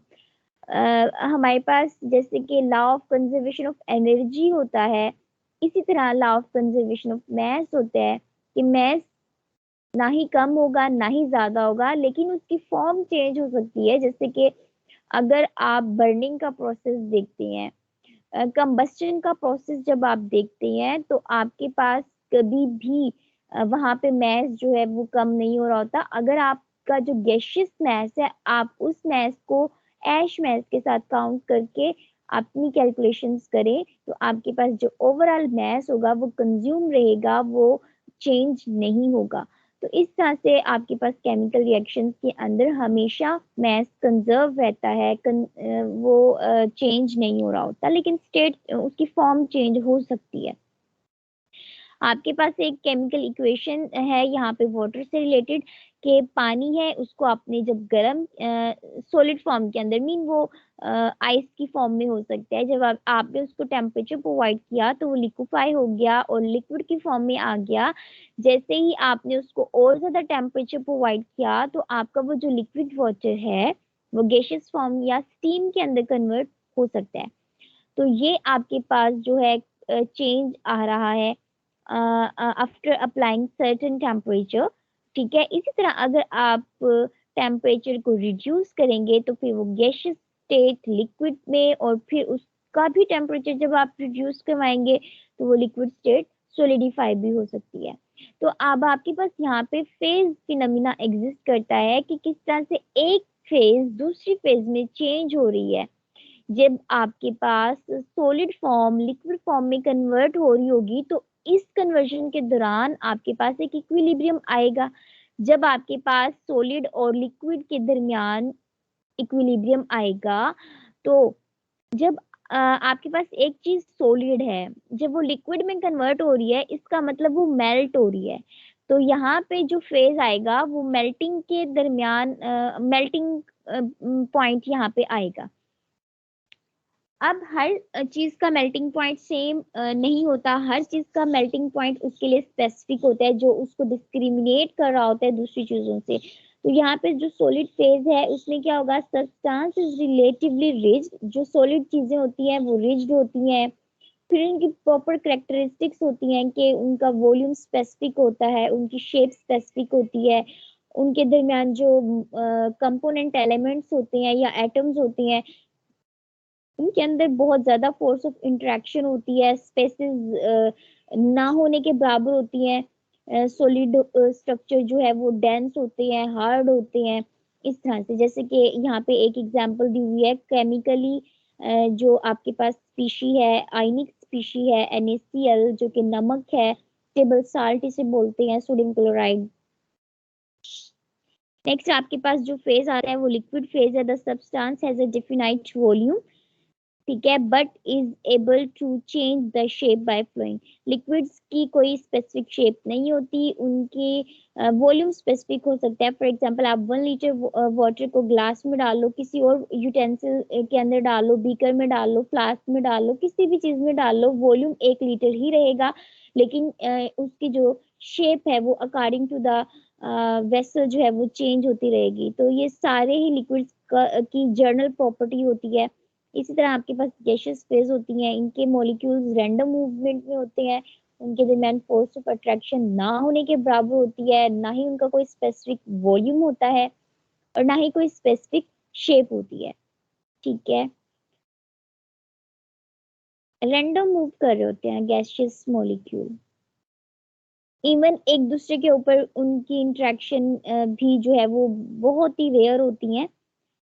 यहाँ पे मैग्नीशियम और ऑक्सीजन का एक रिलेशन दिखाया हुआ है, जिसके अंदर मैग्नीशियम ऑक्साइड बन रहा है। यहाँ पे ये इक्वेशन बैलेंस फॉर्म के अंदर है। जो पिछली स्लाइड थी उसके अंदर ये इनबैलेंस थी, बिकॉज मैग्नीशियम के साथ जो नंबर ऑफ मोल थे वो 1 लिखा हुआ था। अगर आपके पास नंबर ऑफ मोल 1 है तो फिर ऑक्सीजन के साथ 2 नहीं आएगा। ये बैलेंस्ड इक्वेशन है, पिछली स्लाइड के अंदर ये इनबैलेंस फॉर्म के अंदर मौजूद थी, ठीक है। हमारे पास जो होते हैं ना, यहाँ पे एक इक्वेशन दिखाई हुई है H2 + Cl2। जब ये आपस में केमिकली रिएक्ट करते हैं तो आपके पास हाइड्रोजन क्लोराइड या हाइड्रोक्लोरिक एसिड प्रोड्यूस होता है। तो ये बैलेंसिंग दिखाई हुई है एक मैकेनिकल वे के अंदर, कि आपके पास अगर 2 हाइड्रोजन एटम 2 क्लोरीन एटम के साथ मिलते हैं, तो आपके पास जो मैं ये डिस्कस कर रही हूँ लेफ्ट साइड पे मौजूद इक्वेशन को, जो कि अनबैलेंस फॉर्म के अंदर है। बिकॉज आपके पास अगर नंबर ऑफ एटम्स देखे जाएं लेफ्ट साइड वाली पिक्टोरियल व्यू के अंदर, तो आपके पास टोटल हाइड्रोजन 2 है, और क्लोरीन जो उसके साथ रिएक्ट कर रहे हैं वो भी टोटल 2 है। तो 2 हाइड्रोजन जब 2 क्लोरीन के साथ मिल रहे हैं तो प्रोडक्ट के अंदर HCl बन रहा है, और प्रोडक्ट के अंदर नंबर ऑफ हाइड्रोजन 1 है, नंबर ऑफ क्लोरीन भी 1 है। तो इसका मतलब आपके रिएक्टेंट्स प्रोडक्ट के अंदर चेंज होते हुए आपके पास नंबर सेम नहीं रहा, तो इसका मतलब मैस कंजर्व नहीं रहा। तो इसका मतलब ये है कि आपकी इक्वेशन जो है वो अनबैलेंस है। इसको बैलेंस करने के लिए हम क्या करेंगे कि जो आपकी प्रोडक्ट है इसके बिल्कुल स्टार्ट में अगर आप 2 फैक्टर लगा देते हो तो ये बैलेंस हो जाएगी, जिसके अंदर 2 हाइड्रोजन 2 क्लोरीन जिस तरह से रिएक्टेंट में थे, इसी तरह से प्रोडक्ट के अंदर भी 2 हाइड्रोजन 2 क्लोरीन इन्वॉल्व हो रहे हैं। तो ये बैलेंस हो चुकी है इक्वेशन, ठीक है। तो ये बैलेंसिंग ऑफ इक्वेशन जो है वो बहुत ज्यादा इंपॉर्टेंट होती है आपके पास इरिवर्सिबल रिएक्शंस के अंदर। ये आपके पास एक कंबस्टन प्रोसेस है। मीथेन जब भी बर्न होगी in the presence of air और ऑक्सीजन, तो आपके पास कार्बन डाइऑक्साइड और वाटर ही बनेगा। यहाँ पे भी आप देख सकते हैं कि आपके पास एक कार्बन एटम है, 4 हाइड्रोजन एटम है, 4 ऑक्सीजन एटम है रिएक्टेंट के अंदर। तो प्रोडक्ट के अंदर भी एज इट इज ये मौजूद होंगे, बट इनका जो केमिकली कॉम्बिनेशन होगा वो चेंज हो जाएगा, डिफरेंट कॉम्बिनेशन के साथ डिफरेंट प्रोडक्ट आपको हासिल हो जाएगी। हमारे पास केमिकल रिएक्शंस की टाइप्स हैं, ये 5 तरह के होते हैं। कॉम्बिनेशन रिएक्शन, जिसमें एक चीज दूसरी चीज के साथ कंबाइन हो जाएगी, एडअप हो जाएगी, समअप हो जाएगी और एक नई चीज बना देगी, ऐसे केमिकल रिएक्शंस को कॉम्बिनेशन रिएक्शन बोलते हैं। Second one is the decomposition reaction. यहाँ पे आपके पास एक चीज टूट जाएगी अपने कंपोनेंट एलिमेंट्स के अंदर, जैसे कि मैंने कैल्शियम कार्बोनेट की एग्जांपल दी। वहां पे जब आप उसको गर्म करते हो कैल्शियम कार्बोनेट को, तो वो टूट जाता है कैल्शियम ऑक्साइड और कार्बन डाइऑक्साइड के अंदर। तो डीकम्पोज में आपके पास वो चीज टूट के अपने रिएक्टेंट्स में कन्वर्ट हो जाती है, तो उसको हम बोलेंगे डिकम्पोजिशन रिएक्शन। आप देख सकते हैं ए भी एक प्रोडक्ट है जो कि टूट रही है अपने रिएक्टेंट्स के अंदर, ए प्लस बी के अंदर। Third type of chemical reaction is single displacement reaction. इसमें ये होता है कि एक एटम दूसरे एटम को डिस्प्लेस कर देता है, उसको उठा के खुद उसकी जगह ले लेता है। तो ऐसी रिएक्शंस को हम बोलेंगे सिंगल डिस्प्लेसमेंट रिएक्शन, क्योंकि एक एटम दूसरे एटम को रिप्लेस कर रहा है। जैसे कि ए प्लस बी सी में ए जो है वो बी को रिप्लेस कर रहा है, तो आपके पास प्रोडक्ट के अंदर ए सी प्लस बी प्रोड्यूस हो रहा है। ये जर्नल रिएक्शंस हैं, हम इनको स्पेसिफिक एग्जांपल्स के साथ भी डिस्कस कर लेंगे। Fourth one is the double displacement reaction. इसके अंदर दो एटम्स एक दूसरे को रिप्लेस करेंगे। For example A B plus C D के अंदर ए बी को रिप्लेस कर जो डी है वो बी को रिप्लेस कर रहा है, और जो बी है वो जो सी है वो किसको रिप्लेस, सॉरी, जो बी है वो डी को रिप्लेस कर रहा है, और इस तरह से जो डी है वो बी को कर रहा है, बी डी को, डी बी को रिप्लेस कर रहे हैं। तो इस तरह से जब दो एटम इन्वॉल्व हो रहे हैं तो आपके पास वो डबल डिस्प्लेसमेंट रिएक्शन कहलाएगा। रिडॉक्स रिएक्शंस बहुत ज्यादा इंपॉर्टेंट होते हैं, इसको हम डिटेल से एक लेक्चर में डिस्कस करेंगे, बिकॉज रिडॉक्स रिएक्शंस बहुत ही इंपॉर्टेंट है, और इसके अंदर हमने ऑक्सीडेशन रिडक्शन प्रोसेस को भी देखना है।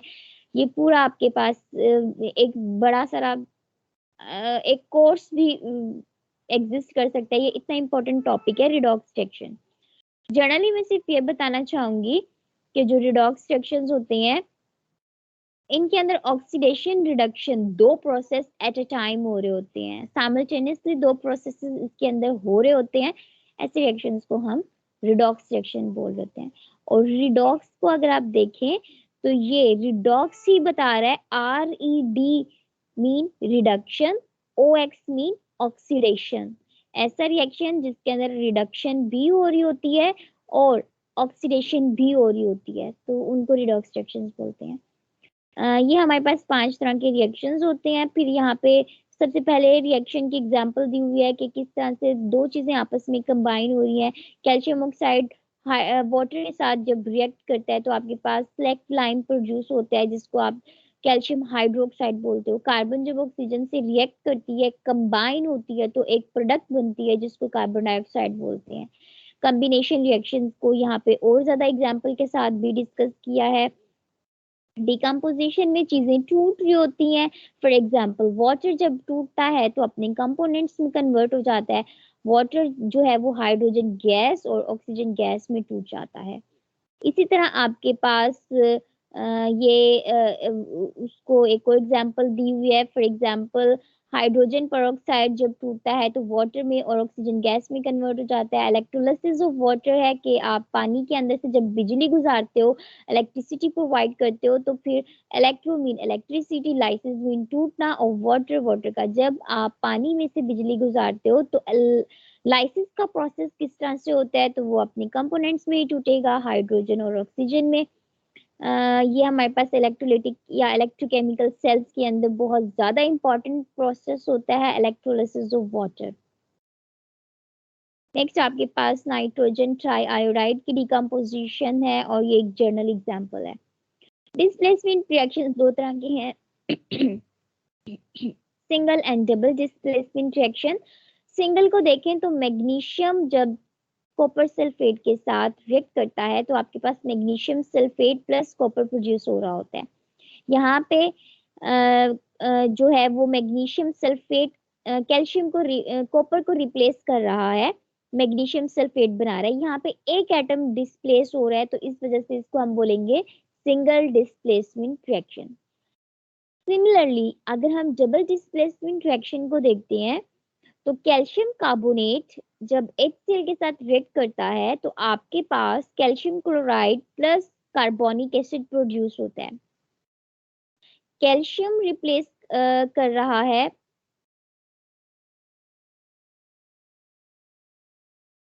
आपके पास जो कैल्शियम है ये बना रहा है ये रिप्लेस कर रहा है हाइड्रोजन को। हाइड्रोजन को रिप्लेस करके खुद वहां जाके कैल्शियम क्लोराइड बना रहा है और जो हाइड्रोजन है वो कैल्शियम को रिप्लेस करके क्या बना रहा है, कार्बोनिक एसिड बना रहा है। H2CO3 is a carbonic acid, weak acid होता है ये जनरली। तो इस तरह से दो एटम्स एक दूसरे को रिप्लेस कर रहे हैं तो ये आपके पास कहलाएगा double displacement reaction. Single displacement reaction की फर्दर एग्जांपल इलेबोरेट की गई है, ठीक है। डबल डिस्प्लेसमेंट रिएक्शन यहाँ पे आप देख सकते हैं एक पिक्चरल व्यू के थ्रू और नीचे उसकी बिल्कुल एग्जांपल भी प्रोवाइड की गई है जो कि आपके पास पोटेशियम कार्बोनेट का और बेरियम क्लोराइड का रिएक्शन हुआ है और उसके नतीजे में आपको पोटेशियम क्लोराइड और बेरियम कार्बोनेट हासिल हुआ है। Redox reactions are very very important. If a substance gains electron during a reaction, it is said to be oxidized. और हमारे पास दो तरह के एजेंट होते हैं ऑक्सीडेशन रिडक्शन प्रोसेसेस के अंदर, ऑक्सीडाइजिंग एजेंट, रिड्यूसिंग एजेंट। जो ऑक्सीडाइजिंग एजेंट होते हैं वो खुद रिड्यूस हो जाते हैं, किसी दूसरे को ऑक्सीडाइज कर देते हैं, और जो ऑक्सीडाइजिंग एजेंट होते हैं जो रिड्यूसिंग एजेंट होते हैं वो खुद ऑक्सीडाइज हो जाते हैं, किसी दूसरे को रिड्यूस कर देते हैं। इस तरह से आपके पास जो ऑक्सीडेशन का प्रोसेस होता है वो होता है gain of oxygen, lose of hydrogen, lose of electron. जब हो रहा होता है तो वो आपके पास ऑक्सीडेशन प्रोसेस होता है। जो रिडक्शन का प्रोसेस होता है वो बिल्कुल कोरेस्पोंडेंस में होता है, वो इसके बिल्कुल उलट होता है। जब आपके पास इलेक्ट्रॉन गेन हो रहा होगा किसी रिएक्शन में, हाइड्रोजन गेन हो रहा होगा किसी रिएक्शन में, या ऑक्सीजन का रिमूवल हो रहा होगा तो वो आपके पास रिडक्शन रिएक्शन कहलाती है। Reactions in which this type of change occur is known as oxidation and reduction reaction. ये आपके पास एक redox reaction दिखाया गया है जिसके अंदर कॉपर ऑक्साइड हाइड्रोजन के साथ जब रिएक्ट करता है तो कॉपर बनता है प्लस वाटर प्रोड्यूस हो रहा है। आपके पास जितनी भी अब हमारे पास ना ऑक्सीडाइजिंग और रिड्यूसिंग एजेंट की अगर एग्जांपल दें तो जितनी भी मेटल्स होती हैं वो सारी की सारी रिड्यूसिंग एजेंट होती हैं, और जितनी भी नॉन मेटल्स होती हैं वो सारी की सारी ऑक्सीडाइजिंग एजेंट्स होती हैं। तो देखो कॉपर ऑक्साइड के अंदर से ऑक्सीजन लूज हो रहा है ना, तो ये ऑक्सीडेशन रिमूवल ऑफ ऑक्सीजन हो रहा है, तो ये होगा रिडक्शन का प्रोसेस, ठीक है। हाइड्रोजन गेन कर रहा है ऑक्सीजन को, यहाँ पे क्या हो रही होगी, ऑक्सीडेशन हो रही होगी। और जो एजेंट होते हैं वो उलट होते हैं, ऑक्सीडेशन में रिड्यूसिंग एजेंट मौजूद होते हैं और जो रिडक्शन होती है वहां पे ऑक्सीडाइजिंग एजेंट मौजूद होते हैं, ठीक है। This was all about the chemical reactions and environment और ऑर्गेनिज्म का इन्वायरमेंट के साथ किस तरह का रिलेशनशिप होता है, उनकी आपस में इंटरेक्शन कौन कौन सी होती हैं, उनके हमने कुछ रिलेशंस को डिस्कस किया था। Thank you so much. और ना मैंने एक एक्सक्यूज करना था, मैंने आप लोगों का टेस्ट बनाया था, पता नहीं क्या हुआ वो ओपन ही नहीं हो रहा। मैंने भी उसे ओपन करके देखा था लेकिन ना वो मुझसे भी नहीं हुआ, कोई आई थिंक सॉफ्टवेयर के अंदर कोई इशू आया था। तो मैं कोशिश करूंगी कि जो हमारा आज इससे रिलेटेड जो टेस्ट होगा उसके अंदर प्रीवियस से भी मैंने क्वेश्चंस को ऐड कर देना है, तो थोड़ा सा होप सो लेंथी टेस्ट होगा, और क्योंकि मैंने दोबारा से दोनों टेस्टों को मर्ज कर देना है, ठीक है। तो आपसे ये कह रही हूँ कि प्रीवियस पीडीएफ को भी देख लीजिएगा। Thank you so much. मैं पीडीएफ शेयर कर देती हूँ।